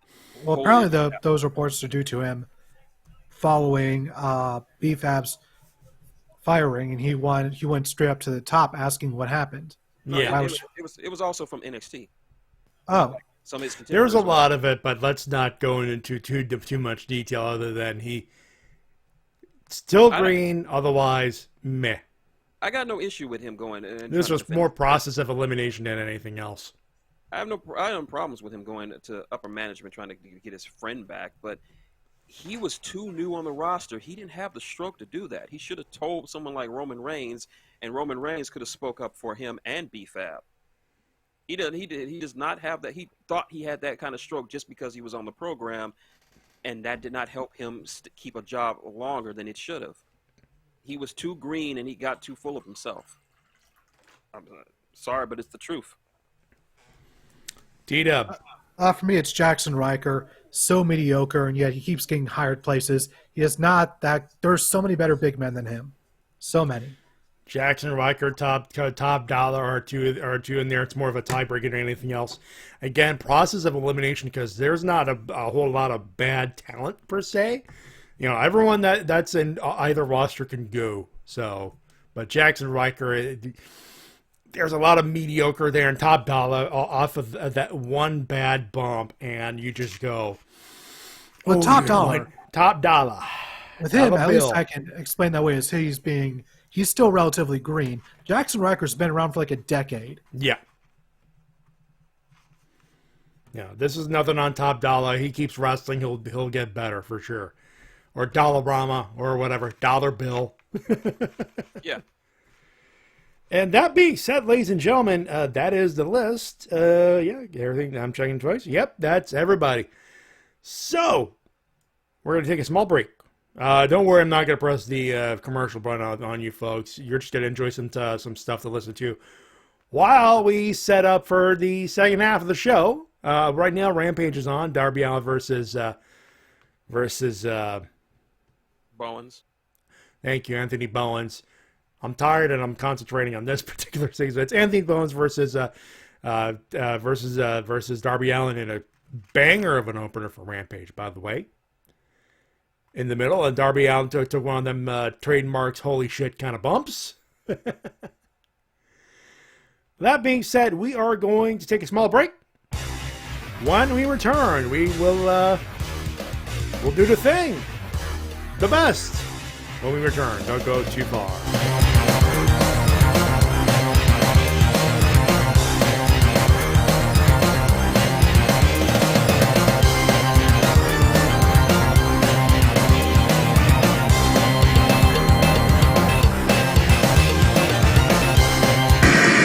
Additional consideration paid for by the following. It's WCW NWO Revenge, only on Nintendo 64. Nintendo Power says WCW NWO action is bigger than ever. Fans will eat this one up. Featuring over 60 of WCW and NWO superstars with custom finishes and trademark moves. 4-player Battle Royal mode with double teaming and more weapons than ever before. Get addicted. Call 1-800-WCW-8661 to order now. Also available wherever video games are sold. Revenge is just too sweet. Hello, Gordon Ramsay. This is a cold call. NFL teams are turning to cold with Tide. Will you? That will never work. If it works on NFL jerseys, it'll work for you. Seriously? Just perfect. And it'll save you up to $150 a year. And it's cold. So you will turn to cold? Fine, I'll turn to cold. That guy needs to chill out. This was a cold call. You know, ever since college, me and my brother Devon have had a real problem showing mercy. Back then, we showed no mercy in the classroom. And now, the Dudley boys show no mercy in the ring. So when THQ asked us to be the No Mercy spokesman, we naturally agreed. Wage war in all new backstage areas. Perform vicious double team moves and show no mercy in the high-flying ladder match. WWF No Mercy for Nintendo 64. It doesn't get any badder than this. This is WMOB Mobile. 12 on your channel dial and 12 in the TV ratings.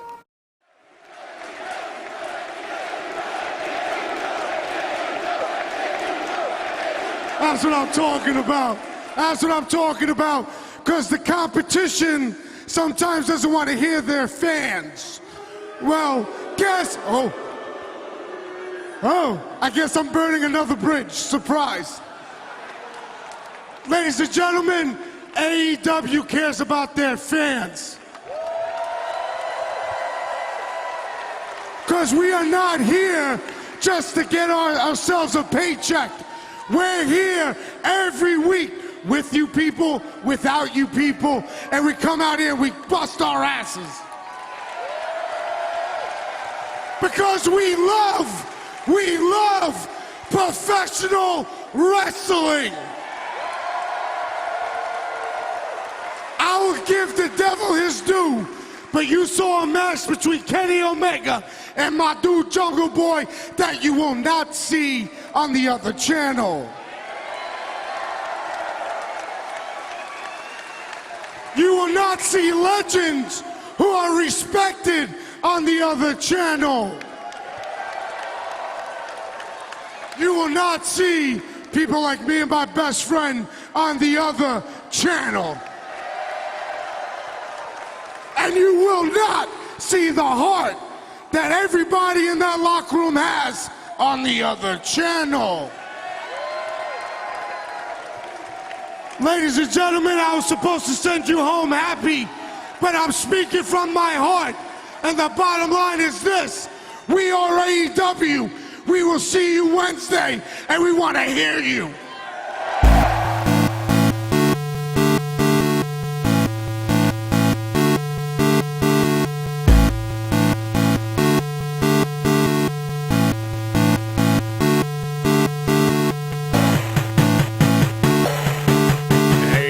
Back, Wrestle-Cast, RVT Entertainment Production, Podomatic, Spotify, YouTube, live on Twitch.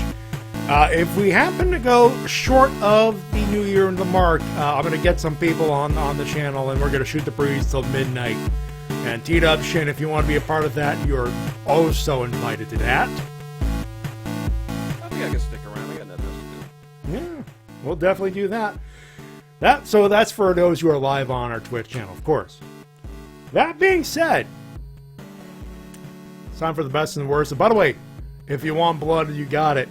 I was doing some research on the 8-bit version of If You Want Blood. This is the original version I found. Couldn't find another one, but I found Gwar doing a cover for the AV Club's cover show, Undercover. Gwar doing If You Want Blood makes all the sense in the world. And Andrade versus Darby Tees I saw, and I'm like, ooh, there's a feud right there. There's some money. Moolah. Mm-hmm. That being said, that's for 2020. That is for 2022. Let's finish 2021 the best way we could possibly say the best of 2021. And you heard, you know what? That makes no sense in delaying the inevitable here. I'm going to start with on the mic, Shin. Oh, we're going to have a tie here. You think? Oh, yeah, we're going to have at least I got a tie. Hold on, let me see. Sure. All right, I got 3. Count them, 3 for best on the mic. First, MJF. What can you say? The guy is just a firecracker on the mic. Mm-hmm. When he speaks, he can just, oh my goodness, the heat he generates is excellent. Chef's kiss. Second, of course, the Mad King, Eddie Kingston. You just showed him on the for the. That's one. I had the pick of the litter. Eddie Kingston. There was no shortage of Eddie Kingston this year, believe me. No, Eddie Kingston just does not know how to cut a bad promo. It is impossible for him to cut a bad promo. He has literally cut a promo on a bag of Sour Patch Kids, and it sounded like the best thing you will ever hear. He just knows what to say and how to say it for people to love him. No joke, I was considering that promo. And third, the Redeemer, Miro. I mean, Jesus Christ. So many excellent promos from this guy. I swear this guy's been taking lessons from Jake Roberts because they're so cerebral. They're so intense. Like, he really believes that God picked him to be his champion, and he's going to make you believe by breaking you.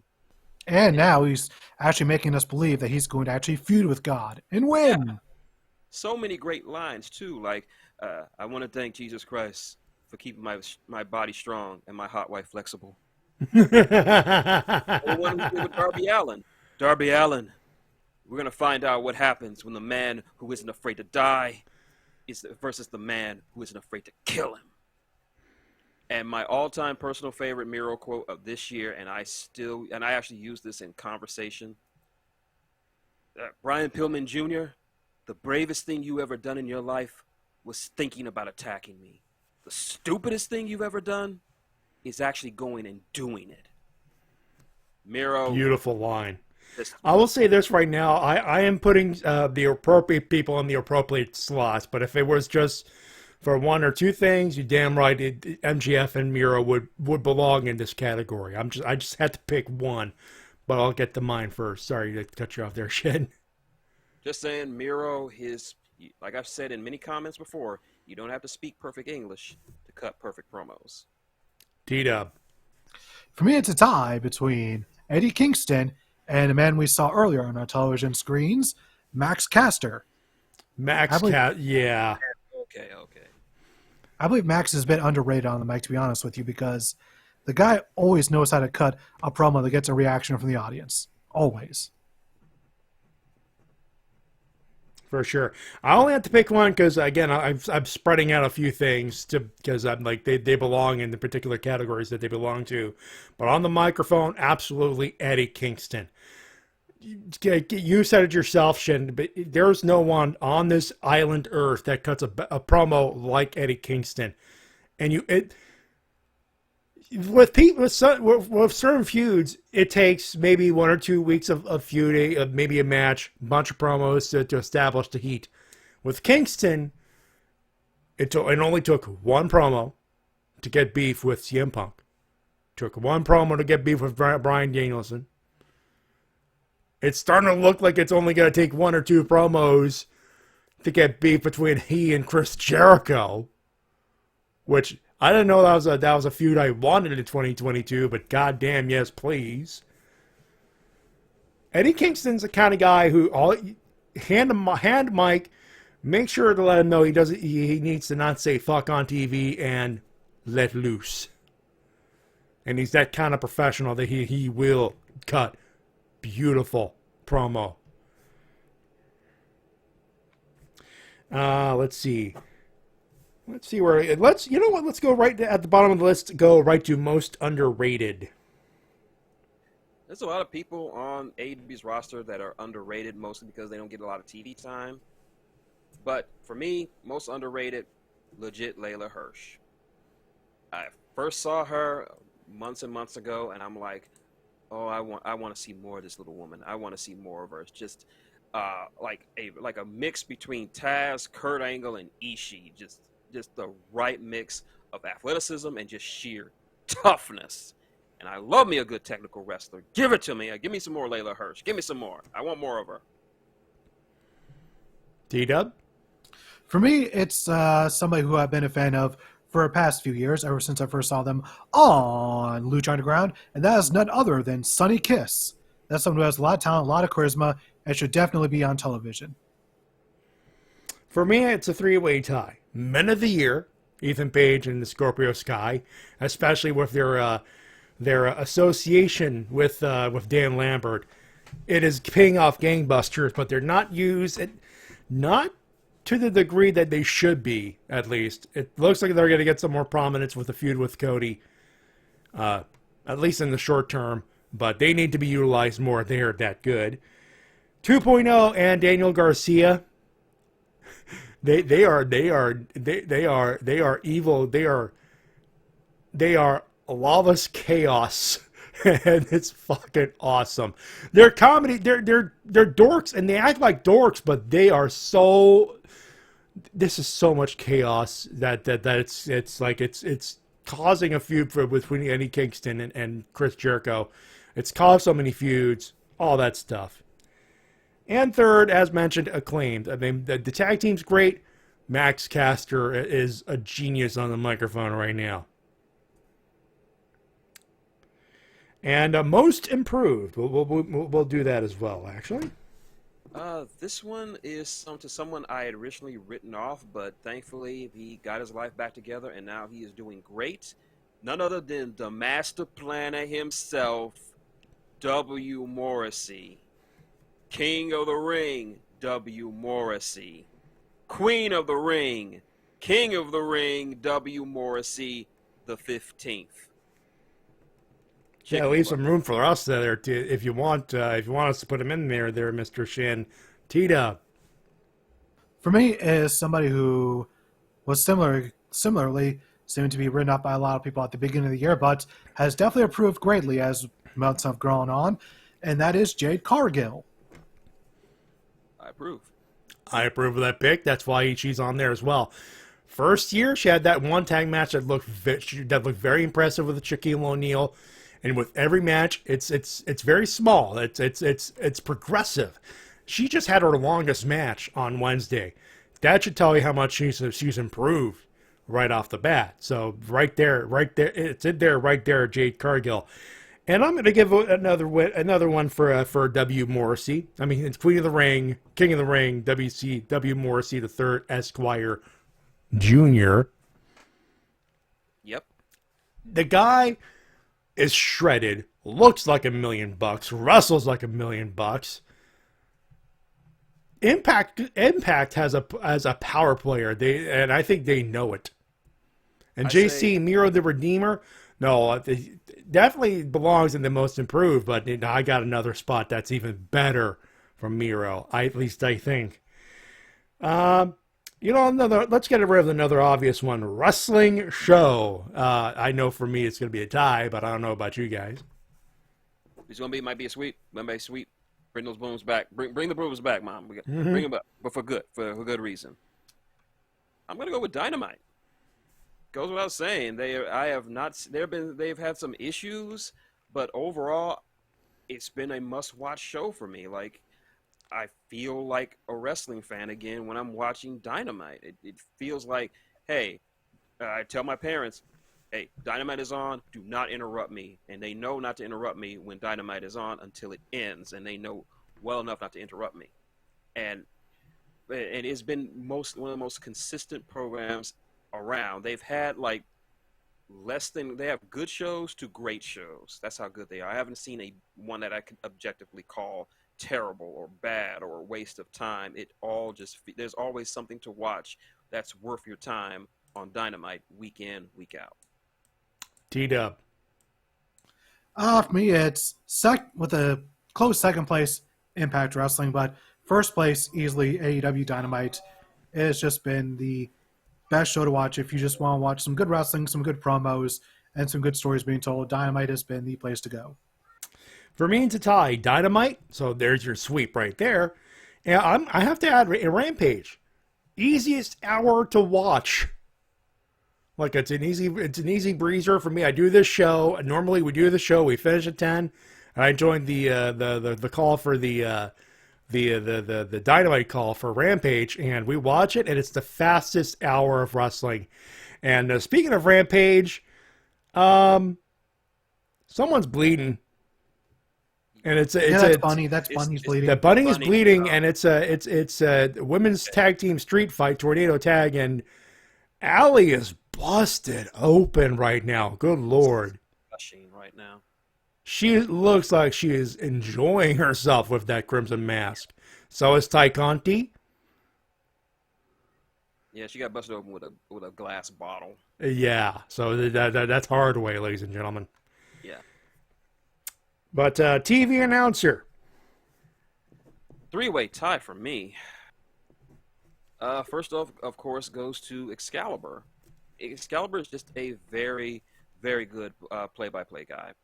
He can be play-by-play. He can do color. The guy can really do it all, and he's just so enjoyable. He's so knowledgeable, and he just gets so excited when you're watching any program that he's on. You just love hearing him and seeing him on TV. Second is Taz. Taz just brings so much.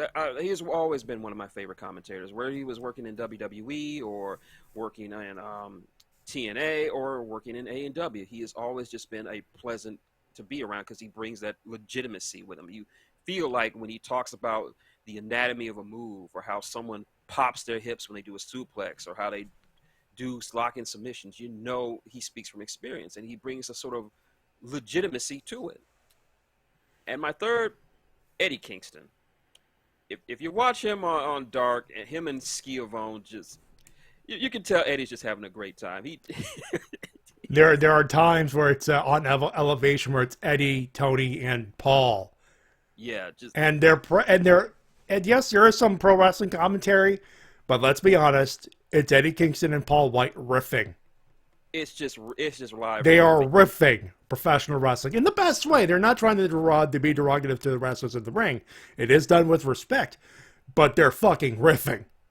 Put Tony, Paul, and Eddie in front of a blank screen and have them riff old wrestling matches, MST3K style, absolutely. Just have them riff that. That will.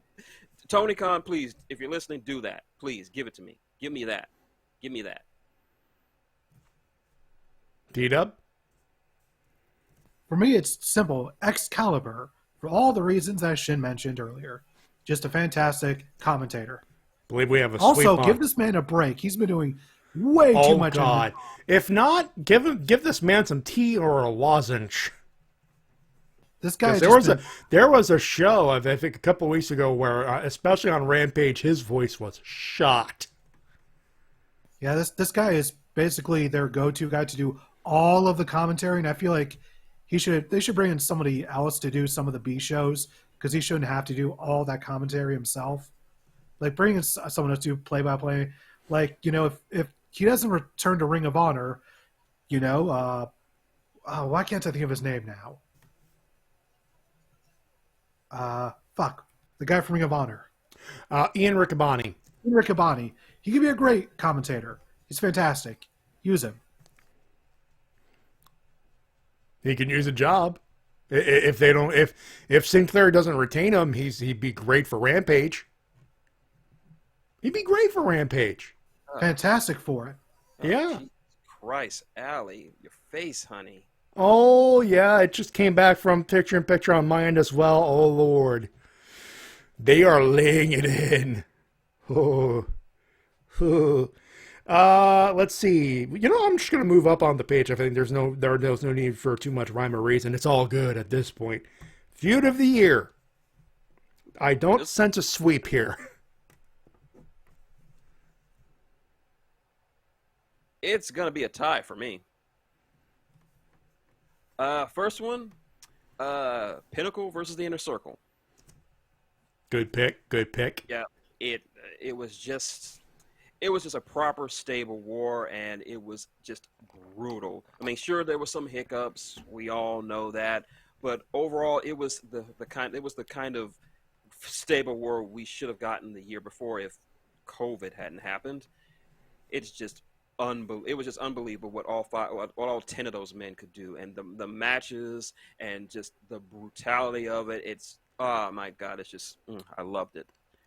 And my second favorite feud of the year, going over to NXT, Cameron Grimes versus LA Knight. Yeah. That was a fun feud, to be fair. T-Dub. Okay. My feud of the year goes to Thunder Rosa versus Britt Baker. That was one hell of a barn burner they had, and from the looks of things, they ain't even close to done yet. By the way, didn't mean to cut you off. I didn't know you were finished there, Shin, but yeah. It's okay. Yeah. For me, Eddie Kingston, CM Punk. Fair. Do I need to explain why? No. Best promotion. Get the brooms ready. Dad, do you still know those Mexicans with the semis? Yeah, all 10 of them. We're gonna need all the 10 semis full of brooms. Just bring them in. Yeah, this is a big one. This is a big one. This is a big sweet, Dad. This big sweet. But AEW, not just for the wrestling product, but just being a decent company run by a decent human being in Tony Khan. Like, not just what they've done for the Huber family, what they've Thumbtacks? Seriously? And barbed wire from Anna Oh Jay. my God. Yeah, they're going nuts in this match, but yeah, just everything they're doing, everything they've done, not only to improve their brand, but also just to improve wrestling as a whole. The Forbidden Door couldn't have been exactly what they wanted because of COVID, but what we got this year, dude, we had Suzuki versus Bryan this year. We had Ishii on our televisions beating the shit out of the Butcher. Shit, we had so much good stuff this year, and it's all because, hell, we even had Nick Gage. Nick Gage versus Chris Jericho happened this year. In a brutal In a death match. In a TV-friendly death match. If there is such a thing, we saw it, of course, but still. Yeah. So, and they're on track to do more. Need I remind you of the Owen Hart tournament that's coming next year? Both men's and women's as well. Yeah. And Mark Henry is happy because he always wanted the WWE to do something with Owen to honor him, but he knew that his widow wasn't going to allow it because, well, she blames the company for killing her husband. But now here is a major wrestling company that cares about wrestling as a whole and wants to honor his Owen's impact on professional wrestling as a whole. And all because of Tony Khan and the Bucks and Cody and everyone who helped make AEW what it is today. I legitimately believe them. This is a family. I buy that. That's not a tagline. This is a family. T-Dub. Yes? Promotion. Well, this is a toughie. Which one could it be? This is like a Rubik's Cube of a question, Matty. Yeah, there's no need to fuck around. We know it's a sweep. That's AEW, yes. Yeah, this is a sweep. Just in general, AEW had a stellar year. They grew in a pandemic, which that was established from last year. They came out of it with full crowds, hot as balls, and there's a few other reasons we'll get to in the list above, but yeah, absolutely. Speaking of one of those things, title reign. Best title reign. This was a triple for me. One of these I know you're going to love, Matty. I know you're going to love it, Matty. But title reign, of course, first title reign goes to Kenny Omega. He busted down the Forbidden Door, became champion of 3 different companies, and he's been holding down the world title scene and having some banger matches with some banger champions, all while had not only his back fucked up, but suffering from major vertigo. So yeah, all the props to Kenny Omega. Okay, so the match ended on my end. Good Lord, get everybody. Everyone needs stitches. Just everyone. Just saying. Yeah. Second title run, Miro with the TNT title. Like, Absolutely. people were just challenging Miro simply because he got to almost the levels of Shinsuke, where people were just challenging him because he had that belt. People wanted to take the belt off the Redeemer, and he was like, I'm going to say it outright, he probably had the best run with that belt since its inception. No knock on everybody else who has had it, especially Brody, but nobody brought it like the Redeemer. My final one, this is going to make you happy, Matty. Josh Alexander. For the X Division Championship, I'm assuming? Yep, like, he really held that belt down. Like, it's easy. He is easily top 5 of my favorite X Division champions ever. AJ Styles, Chris Daniels, Douglas Williams, Samoa Joe, and finally, Josh Alexander. He really, really held it down. And I'm proud of him for that. He really showed that he can truly be a contender for any title that you put him in. Not just when they decide to do a longer title reign with Josh Alexander, they will do no wrong. Yep. T-Dub. Actually, before we continue, I'm going to read some of the people in there. Best time for commercial was during Nick Gage Jericho match, says Kara Junkie. JC, best title reign, Kenny Omega with Roman as a close second. I second that. Car Junkie, Shingo's IWGP World title reign. And he brought consistency with a belt that is allegedly cursed. Fair point. T-Dub. Indeed. For me, it has to be the team that held down the tag team division for the year. And that is the Young Bucks, who just consistently have some of the best matches you'll ever find. Fair enough. And for me, Kenny Omega with the world title. Again, Rashin, you explained it better than you could. Held down the belt, held multiple belts, great heel champion, all of that good shit. And let's see, what do we have here? What do we have? Best comeback. Oh boy.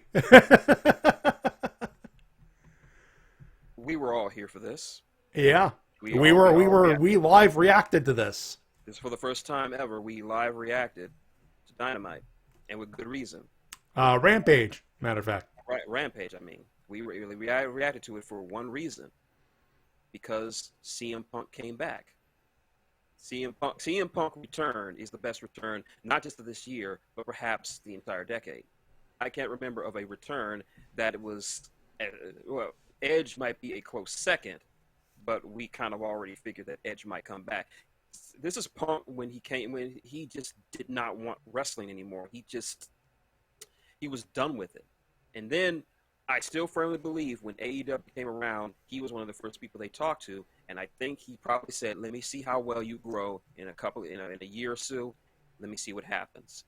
And he came back to a reaction unlike any I have ever seen in my life. Like, the only thing I could equate it to was Triple H returning from his quad injury. That pop was unimaginable, and for old school fans like us who love CM Punk, who know what he was, who remember the pipe bomb promo, who remember both the summers of Punk, who remembered everything, to see him back in a wrestling ring legitimately made my year. D-Dub? Yep, it's CM Punk. I mean, when it comes to returns no one thought would actually happen, his is near the top of the list, if not the top of the list. So to actually see it happen, and for it to have gone as well as it has, it's just an absolute miracle. So it can be no one else in my eyes but Punk.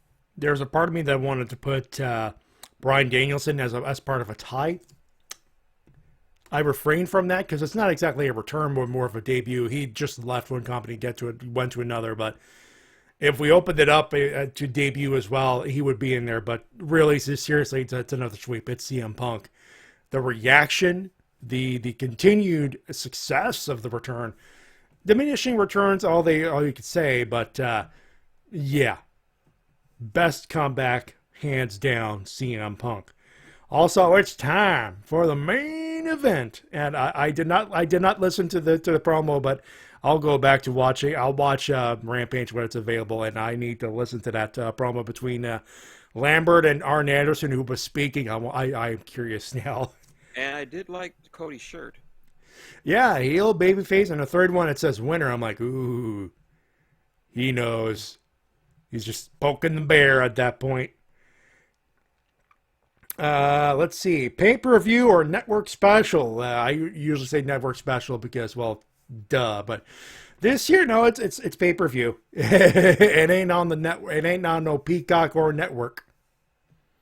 It was such a toss-up for me between two, but as far as when it comes to story and the outcome of it, Full Gear, top to bottom, excellent, great show. Had that boss-ass match between Darby and MJF.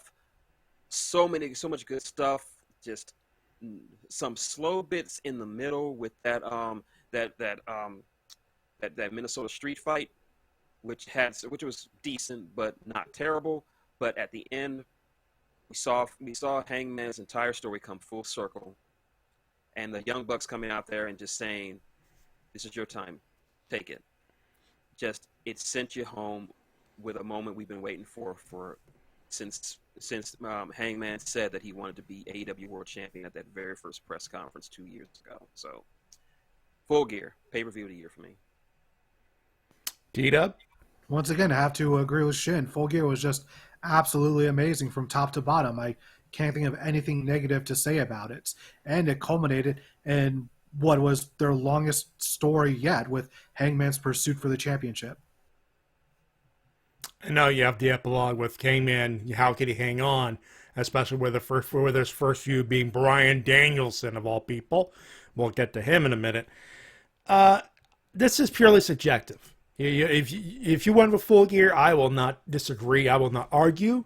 I will simply say, for me, personally, there are a few things that felt off about Full Gear. Not enough to say it was bad. No, far from it. But for me, the better pay-per-view for this year was All Out. Just the crescendo of loud noise and just quality work. Now, again, I'm not saying Full Gear was shit. I'm just saying if you ask me, it'd be more of a tie, with all Out being 1 and Full Gear being 1A.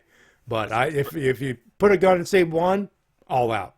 Perfectly reasonable. That was my close second. I was up and down for weeks trying to figure out which one I liked because I liked both shows. They were both great. So yeah, it's subjective. Best angle or storyline? For me, easily, the saga of Hangman Page. Just the ups, the downs, the sideways, all of it. Just Page trying to find himself, at first avoiding Kenny, but then getting reassured by the Dark Order, telling them that you can do this, failing to help the Dark Order win that big 10-man elimination tag match, then him going away to be a father, then him coming back saying he is ready to face Kenny. It was such a well-crafted story, and it was like Lord of the Rings. Like Frodo doesn't get to Mount Doom in the first chapter. It's a journey. And this was Hangman's Mount Doom. This was him at the edge of Mount Doom, but unlike with Frodo, he actually does throw the ring in the fire. So for me, the saga of the ballad of Hangman Adam Page. Ballad makes sense, actually. T-Dub. I have to agree with Shin. Once again, get out of my head, sir. It's Hangman's chase for the title. We have a sweep. Though I did add, it's a tie on my end. The ballad of Hangman Page is a great name for it. The build to that matchup. That's a 2-year build with the most of it ending this year, so it definitely counts. And the build to Hook. It's literally, and there's going to be some people listening to why Hook. I'm like, okay, first off, I'm not putting him in as Rookie of the Year. He's only had like 2 matches total. But he continues on the progress and shows clear progress. He is a clear Rookie of the Year next year. Though, I will say, just to build up to that matchup, like it was just subtle things. He would do something. He would do interference on some things, maybe do some things. He was like that dude. Like the analogy is perfect. Like the meme is perfect. It's Homer going, "Come on, Marge, don't close the door. If he'll do something awesome. I know it." He closes the door and the Hook's face is superimposed on that one dude from the Yakuza, essentially. And, of course, the awesome stuff happens. Although this time we actually get to see it. So, there's that. So, I have to acknowledge that as well. Promo of the year. Well, you damn sure know it's not going to be in WWE. That's for true. Jesus, yeah. Where do you go? Obviously, AEW is the place to go, but Jesus, it's still a difficult thing to pick. Yep, but for me, these two promos were, I couldn't pick between two of them because they were both just so damn good, and they both feature the same dude. The first one, Eddie Kingston, CM Punk. Like, before this, no one even they weren't even on the build. They weren't even on set to wrestle on that event. And after that promo, they were the must-see match to watch at that pay-per-view. Pay-per-view seller. They sold that pay-per-view in a little under 2 weeks, and it became the must-watch, one of the must-watch matches for that feud. It's like, that just shows you how damn good Eddie Kingston and CM Punk are. Just amazing. Second one, easy, MJF versus Punk. Like, the two were tailor-made to go at each other. Like, they were destined to have a promo battle, and it did not disappoint. It was everything we wanted it to be and more. And they're still not done with each other. They're still cutting promos on each other, even if they haven't wrestled. They haven't even interacted physically, even though they were in a match last week. Both were technically legal, so you could argue semantics there, but they have not touched. Yeah, they're building this up, and that promo was we want Punk versus MJF, and it's going to be a great match, and Lord knows where they go from there. T-Dub. For me, promo of the year goes to CM Punk's return promo. That's something we wanted for years and years. We finally got it, and it was just absolutely fantastic. And so much emotion was just surrounding it. And everyone got free ice cream bars. Oh, yeah, that needed to be brought up. Ice cream bars for everyone. Lucky Chicago bastards. I know, right? For me, I'm basically, Shin and I are on the same page here. MJF versus CM Punk. The bombs. Good Lord. This was not a promo. This was not a promo battle. This is a promo war. Eddie Kingston versus CM Punk gets in there as well, simply because, that shit got personal quick. One promo sold a pay-per-view, by the way. That's the power of one promo, with two masters on the microphones. Match of the year. I don't sense a sweep on this one, but I've been surprised before. Can I just give a bunch of honorable mentions because we've had a bunch of fucking Speed round, my friend. Roman versus Edge versus Daniel Bryan, Bucks versus the Lucha Brothers, Walter versus Dragunov, MJF versus Darby. Oh my God, just so many good matches this year. Hell, we just had a match of the year candidate a couple of weeks ago that went a 60-minute Broadway on live TV, but in terms of not just match type, but also a little bit of build-up, as well as what it meant for the company, I have to give it to Bryan Danielson versus Kenny Omega. Dynamite. It just felt like a long time coming, even though the two of them had only. I think you meant full year there. No, I meant Bryan Danielson versus Kenny Omega. Oh, okay. Yeah, no, fair. Never mind. We knew we wanted this match to happen for so long, and it wasn't even for the title. They just wanted to see who was the better wrestler. And the fact that they went to Broadway, it was just a nice appetizer to say, hey, here's a taste, but you're going to have to wait a little bit while we cook it and marinate it a little bit. But when you get it, it's going to make you come in your pants. Yeah, this is one of those, here are the ingredients, but we're not going to give you the full Monty just yet. And the fact that this was the first match on the card and in New York City, and they sold it out. Not since WWE has any other wrestling promotion sold out a major arena in New York City. This was their first time, and they gave us an absolute classic. And I can't wait to see if we're ever gonna see Kenny Omega versus the Amdrag again. But for me, for not just the match, but for everything it represented, that's my match of the year. By the way, it was a 30-minute Broadway, but at the same time, I'm not going to disagree. T-Dub. Yep. For me, it is my favorite AEW World Title Match of the year, which was a triple threat match between Kenny Omega, Pac, and Orange Cassidy. No shame on that one. No shame. I have a tie on mine, but go ahead. Pac and OC are two guys who, if Pac stayed in WWE, he never would have gotten to that main event spot.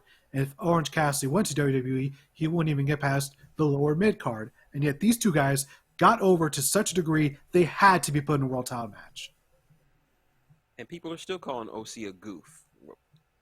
Those are from people who have never seen a proper Orange Cassidy match. And the fact that he's one of the most over guys in the company, even after all this time.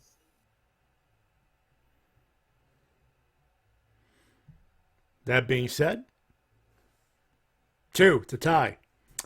Hangman versus Danielson. Winter is coming. 60-minute Broadway. I had to bring it up because it was that goddamn good.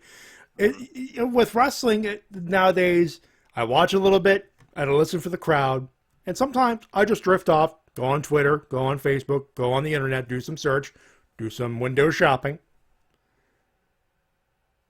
With the Broadway, I didn't do any of it. They kept my attention for the entire hour. Knowing me, knowing my ADD, knowing my attention span, that is a nigh-on miracle. That needs to be acknowledged. The other one, Omega versus Page at Full Gear. Again, the culmination of 2 years of storyline. And the Bucks at the end was just about the best touch you could add to it. Enough said there. Heel of the year. Really? We know it's a sweep, isn't it? MJF. It's all MJF. Yeah. Do we need to explain why? No discussion, no explanation needed for the third year in a row, or what is it? It's the second year of the row, but yeah. Second year in a row, heel of the year, MJF. He is utterly untouchable in every regard. I don't think we need to waste your time. I think TW said it yourself. I'm not going to add anything to this conversation there.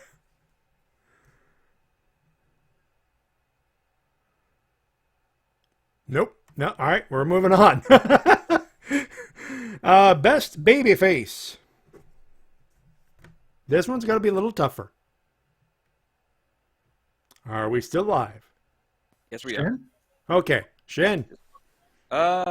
We've mentioned him many, many times before on this list, and we're going to mention him at least one more time here. The Dang Man, the Dangler, the Wang Man, Cowboy shit. All that. Hangman Adam Page. I mean, you just can't craft a better babyface than Hangman Adam Page. And I agree. Hangman is the babyface of the year because he's just such a wholesome dude that you just want to cheer for.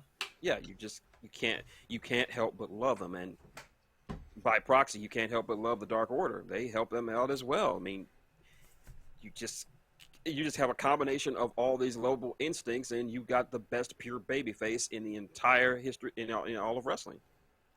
I said it. T-Dub? I agreed. Hangman, that's what I said. All right. Hangman, so it's a sweep, but I'm tying it with Josh Alexander as well. Needs some love, man. Fair enough.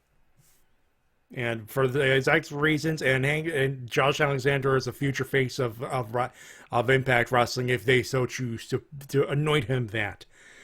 Best manager or non-wrestling talent. I will say right now mine is a tie, but I will let Shin go first. I will say right now as well, mine is a tie as well. Go right ahead. These two guys really bring back that old school vibe of the heel manager. One being America Top Team's Dan Lambert. Like, a lot of people are now just being exposed to the awesomeness that is Dan Lambert, but as Jesse from the Off the Script podcast says, Dan Lambert is money.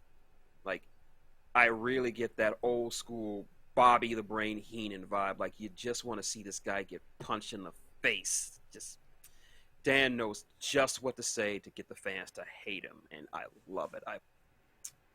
Especially that promo that he did with Brandy Rhodes. My God. That was some nasty. When you go toe-to-toe with pissed off Brandy Rhodes, you have done something right.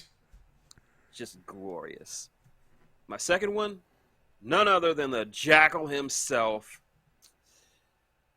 Well, Don Callis. I'm just going to keep calling him the Jackal because that's all I know him as. He really helped sell Kenny's heel turn. He helped him win the belt. He was verbally sucking him off as the god of pro wrestling. Everyone just freaking hated Don Callis, and he enjoyed it. He just looked like he was just somebody who just got done sucking off the producers to give Kenny more stage time, and I'm here for it. I love me some Jackal.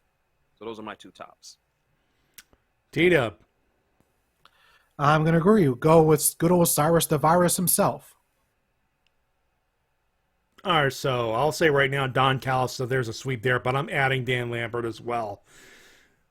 Again, same reasons you added, but the sheer ability to just get heat, and there's some right right in there because, well, he's managing Men of the Year, and they should be a little higher on the card than they should be than they are right now. And to be fair, Ethan Page and Cody Rhodes are having a banger on TNT right now, but that's another story for another day. But Dan Lambert needs to be added to that conversation, so that's a tie. But it's a sweep for Don Callis.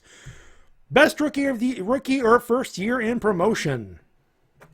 I'm gonna have to cheat a little bit. It originally had one, but over the last few weeks, I had to amend it. It's just too good for me to ignore. But first one, none other than that bitch, Jade Cargill.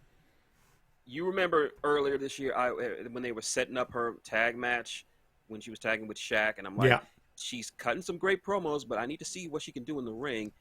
And she did not disappoint me. And I just said she needs more seasoning, but she's going to be something. And we have seen her grow by leaps and bounds. She's not there yet, but her ring acumen is staggering, really. For a rookie, the stage presence, spot the fuck on. That match she had with Red Velvet, when Red Velvet had that botch, and Jade, she didn't freeze up. She instantly tried to cover for it. That's like a veteran move there. That's veteran right there. And her match against Thunder Rosa this week, her selling, my God. Like, she can sell. She sold the hell out of that leg. And I'm like, oh, this woman is going to be... Some can accuse her of overselling the leg, but look, when you're a rookie, you tend to oversell a lot of things. I think she sold it just about right. Plus, she's in the ring with Thunder Rosa. Who hits hard. She hits like a fucking truck for such a little woman. And Jade sold it really well. She told an excellent story.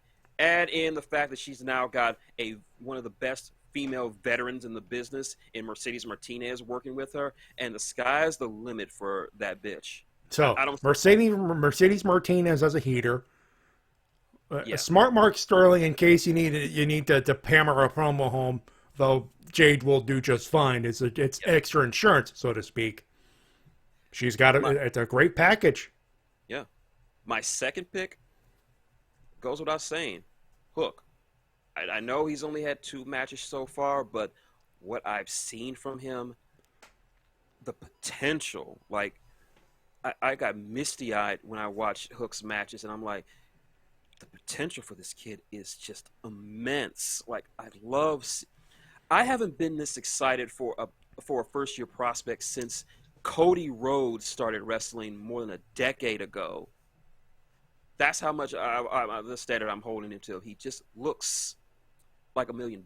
You know what? And you know what he reminds me of? He reminds me of Shibata.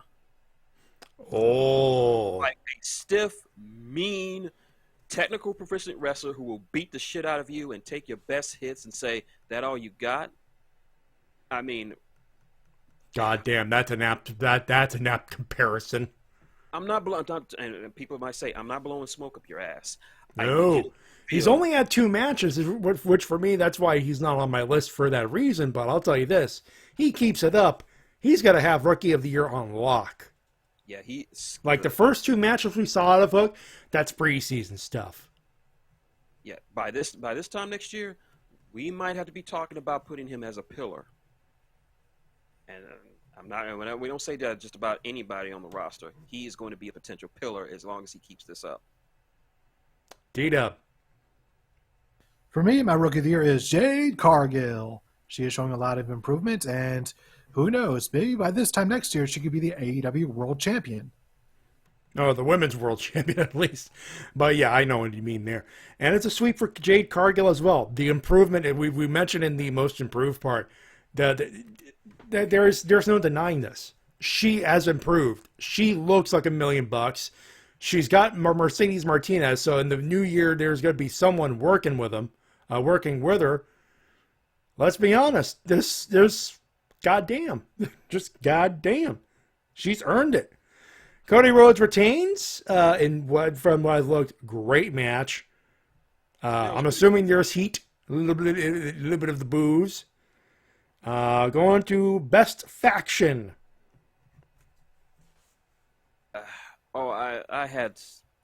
Actually, this became a 4-way tie. Because I just love all these groups. First off, the Pinnacle. I like how they come together. I like their dynamic. It just feels Horseman-esque without saying they're the Horsemen. And can I just say how much I love Shawn Spears and MJF together as a pair? I've loved them as a pair since the pandemic era started, when they were gambling on wrestling matches. So I just love the Pinnacle. Pinnacle's awesome. Second, we're going over to Land of Impact, Violent by Design. It's just a very solid, sinister heel faction. Not a cult, but very sinister in its way. And Diener, of course. Yeah. I'm talking to you, Diener has a role in the faction, to be fair. So somebody has to be the mascot. Yeah. Third one that really doesn't get enough love from a lot of people, Legado del Fantasma. A very, very good trio of very, very good wrestlers led by a very charismatic Santos Escobar. And if they really pulled the trigger on them, they could have been the second coming of the Undisputed Era. But it's NXT 2.0. I don't have much hope for them yet. And, of course, rounding out, everyone's favorite group of meat lovers, the Dark Order. Sure, they haven't won any major titles or gotten any title shots or anything, but tell me you don't smile when the theme music comes on and you see them all coming out. And they're all great wrestlers. They're not total goofs. Every single member of the Dark Order can go. And you just can't help but love. They're a wholesome group called the Dark Order. Only Johnny Hungy. Johnny motherfucking Hungy. Johnny Hungy. God damn it. D-Dub. I'll give Dark Order a second place here, but first place faction for me is the longest running faction in pro wrestling right now, and that is Decay. Fair. Fair. They're still around. Absolutely. And for me, look, I could give it to a myriad of factions here. Impact's got some great ones. AEW's got some great ones. But the most effective one up until now, to the very end of the year, talking about Reigns, Usos, Heyman, the Bloodline. Okay. It's the one good thing WWE has not fucked up royally. For whatever reasons you gotta give, fair enough, but Roman Reigns is the top guy, and they are treating him like the top guy. And the story of the Bloodline, the effectiveness of the heel, it's the one WWE thing on my list. And I'm very glad they haven't screwed this up yet. Very glad about that. They haven't fucked it up in 2021. And that's probably by sheer force of Roman Reigns saying, "You fuck it up and I will kill you." More than likely. I know people. Yeah. So there is that. Best tag team. Oh, this is not a sweep. There are too many good ones. Mostly in AEW. Yeah. But I'm going to have to give it up to the team that has been holding the tag division down in AEW for most of the year. And the reason why they have such a great tag division in the AEW to begin with, the Young Bucks. Fantastic match with fantastic match. And even when they're not in strictly tag team matches, when in multi-man matches, they always do something great. The Young Bucks have just really come into their own, and I can't wait to see what they're going to do next year, especially with the whole tease of who is Adam Cole going to be joining. Could we get Red Dragon versus the Young Bucks on AEW television? Who knows? But I'm here for it. Yeah. For me, it's the Lucha Brothers. These guys just, much like the Young Bucks, every match they have is golden, and they work so well both in singles and tag team. I have a three-way tie here. Bucks are in. Lucha Bros are in. Basically the same reasons you've given, but we got to give some love to FTR as well. Because while they didn't have the best year per se, they're still they've had matches in there that should stick in there, as on best matches list. When you still have that, you're still in that conversation. Then you had potentially them boys coming in the TBS debut, as in the Briscoes, and their first feud may well be the FTR. That should tell you how much of relevance FTR still has, and they still deliver great matches. So that's why it's a three-way tie. But Bucks, Bros, that's a sweep right there. Couple of sweeps right there. We're in the last three, boys. Mm-hmm. Best gimmick. Oh boy. Two-way tie for me. Mm-hmm. One, of course, that slimy piece of shit, MJF. No one else can play off being an utterly unlikable piece of shit than MJF. And second, the Redeemer, God's favorite champion, Miro, for reasons I've stated in this entire last hour. He just really sells this religious nut job who just likes to break people and get broken by his hot, flexible wife. D-Dub. For me, this one's going to be a bit controversial, but it's a gimmick that turned a guy from a nobody into an actual star, and that is none other than Johnny Swinger. And just like that, we all have Omega herpes. Thank you very much, T-Dub. You're welcome. I was looking forward to being clean in 2022, and now I have virtual gonorrhea. Thanks, T-Dub. Once again, you're welcome. For those wondering, Impact running gag on it, Rift Zone running gag and I'm not going to try to explain it. I got a three-way tie. Abaddon, criminally underused, best makeup job in the business. Danhausen, very nice, very evil. And the Redeemer, Miro. His promos are unique in a room full of unique voices. He is just as unique as everyone else. His matches are brutal. I want to see Ishii versus Miro in 2022, goddammit. And that's it. Miro is awesome. I also want to turn around from best man to ass kicker supreme. The ultimate showdown. The man with the bad neck versus the man with no neck. You want to see this, folks. You do. You fucking do. Best female wrestler. All I need to do is 3 simple letters. DMD. Britt Baker. Like, she had that amazing lights out match with Thunder Rosa earlier this year, and she has just gone off to the races. Promo work has been stellar. Not the best in-ring worker, but damn it, she tells a good story. Gets the job done.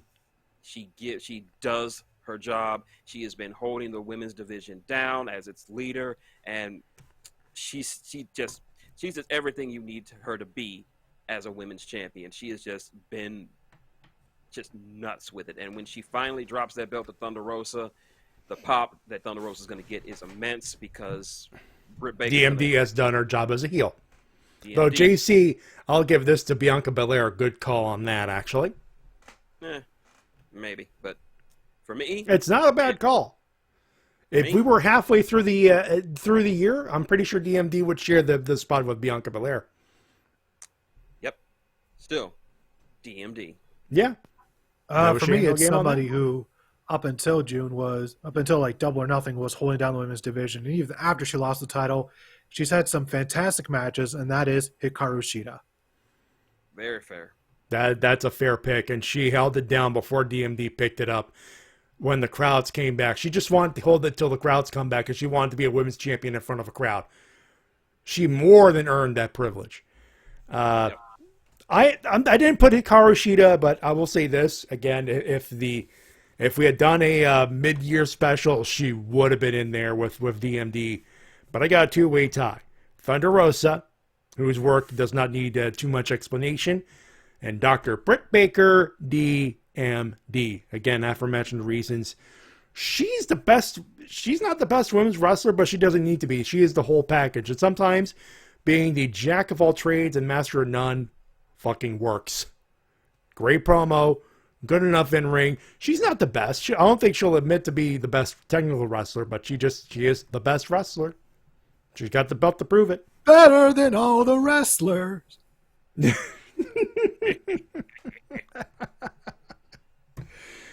Last one, main event. Male Wrestler of the Year.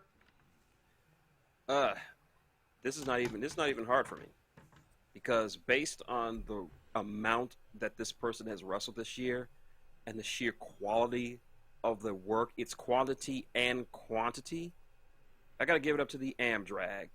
Bryan Danielson or Daniel Bryan, whatever. He has had nothing but stellar matches from WWE all the way into AEW, especially in AEW, where that's the fact that he's had matches, that he's had stellar matches in both the Fed and outside of the Fed should tell you how good he is, how good a year he's had. And it should tell you something about what his mindset going into AEW is going to be. He's had 13 to 14 matches in AEW. None of them have been rematches. They've all been different wrestlers in the entire. You could tell he's having some fucking fun with it. Yeah, he is back to. This is sort of like a fusion. Okay, how do I put this? This is like when The Undertaker came back from when he was in the American Badass back to a fusion of the American Badass and his classic Taker gimmick. The Bryan we're seeing now is a fusion of ROH and WWE Daniel Bryan, all fused into one. The experience that he got from being Daniel Bryan in WWE, combined with the technical viciousness and the utter just brutality that he was in Ring of Honor. It is a hybrid of the best professional wrestler wrestling has ever known in Bryan Danielson, but with the seasoning and polish a WWE career brings, is what you're trying to explain it. That is the best Bryan Danielson you could find. With the Bryan Danielson we have gotten right now in AEW is him perfected. Yeah. And even though he has not had a world title or any kind of title this year, I dare you to name another wrestler who has such a massive body of work across two companies like the American Dragon. T-Dub? First, I have to give a runner-up to the Octopus, Jonathan Gresham. Yeah. No. There it is. Here it comes. He has no bones. And yet he's the Ring of Honor heavyweight champion. And he's going to defend the world title across multiple promotions. But he's still a virgin. But he has a wife.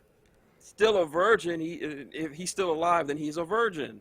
Jesus, he's not a literal octopus. Why It's not It's a fucking gimmick. It's like the helmet he wears is a Cthulhu mask. Yeah, sure. You keep believing that.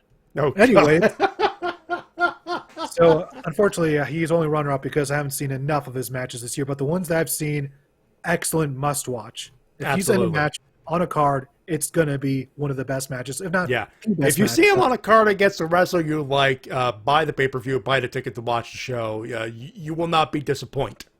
Yeah, but the one whose matches I did see a lot of this year, though, is my wrestler of the year, male wrestler of the year, Kenny Omega.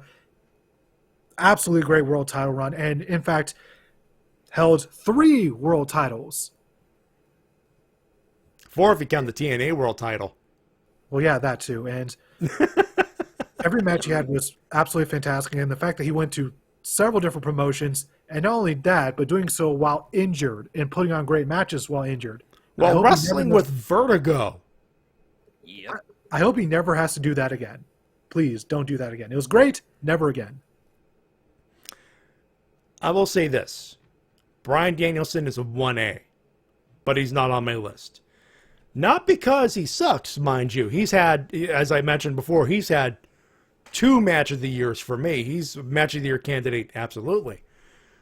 But imagine having a quality body of work while not only wrestling with a bad back, bad shoulder, bad everything, but with vertigo. Having that quality of match. Like, it's great enough that you're one of wrestling's best wrestlers. But doing so with a handicap that one bad night and he's injured, mayhaps permanently in certain cases, I cannot deny Kenny Omega as male wrestler of the year. If it was anyone else, if Kenny had been on the IR list for those reasons, I don't think people would bitch, and Bryan Danielson would be the undisputed male wrestler of the year, and no one would bitch. But Kenny wrestled. And he wrestled well. Well into what a lot of doctors would have said, okay, you've wrestled. Okay, no, you have to stop. No, he kept wrestling and delivered quality matchups. Maybe not all 5-star matches, but enough to make you want to come back to see him wrestle again. True. With those injuries and that vertigo, that's undeniable for me. Straight up undeniable. Now, that being said, that's it. We're done here. Another year and about a little bit over 40 minutes, 2021 will end.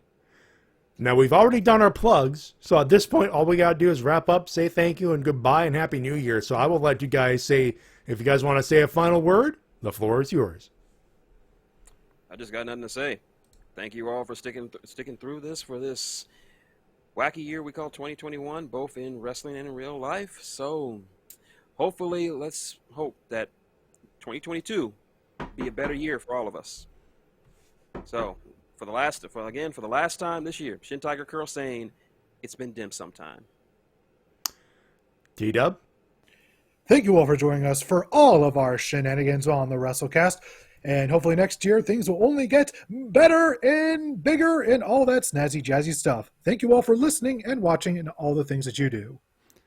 There you go. And I'll give you guys a chance to sign off, of course, the usual way. But, yeah, this goes double for me. This has been a crazy year for a myriad of reasons.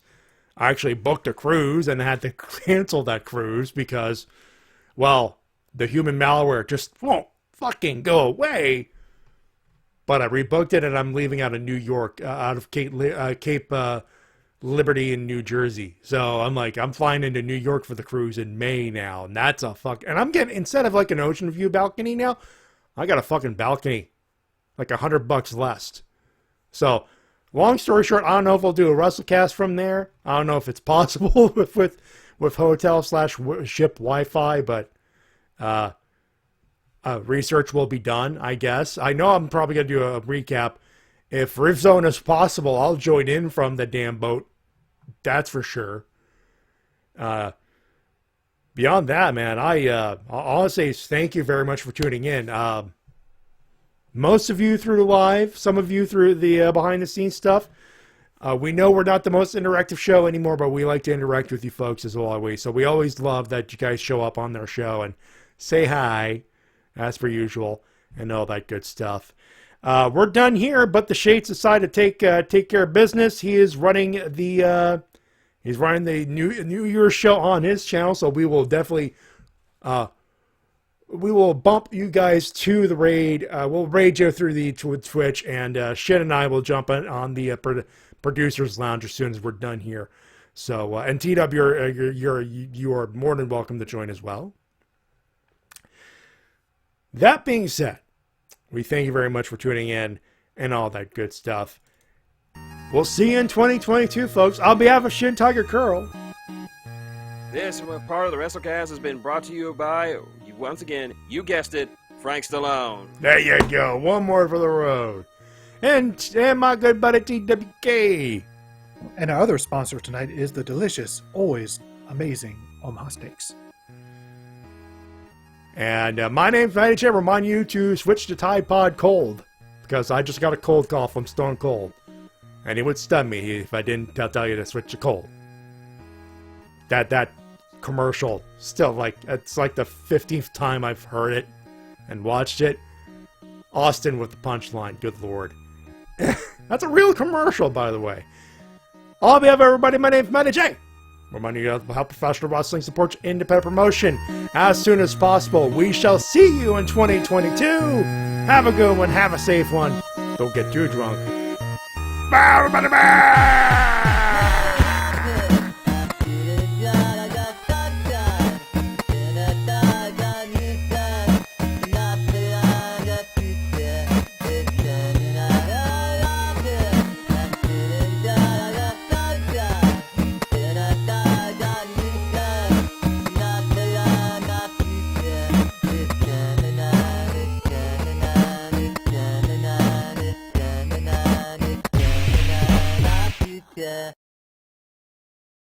There's bigger and there's brighter things on the horizon for CM Punk. So MJF, you are a waste of my time, and you are an even bigger waste of con money than Tim Tebow.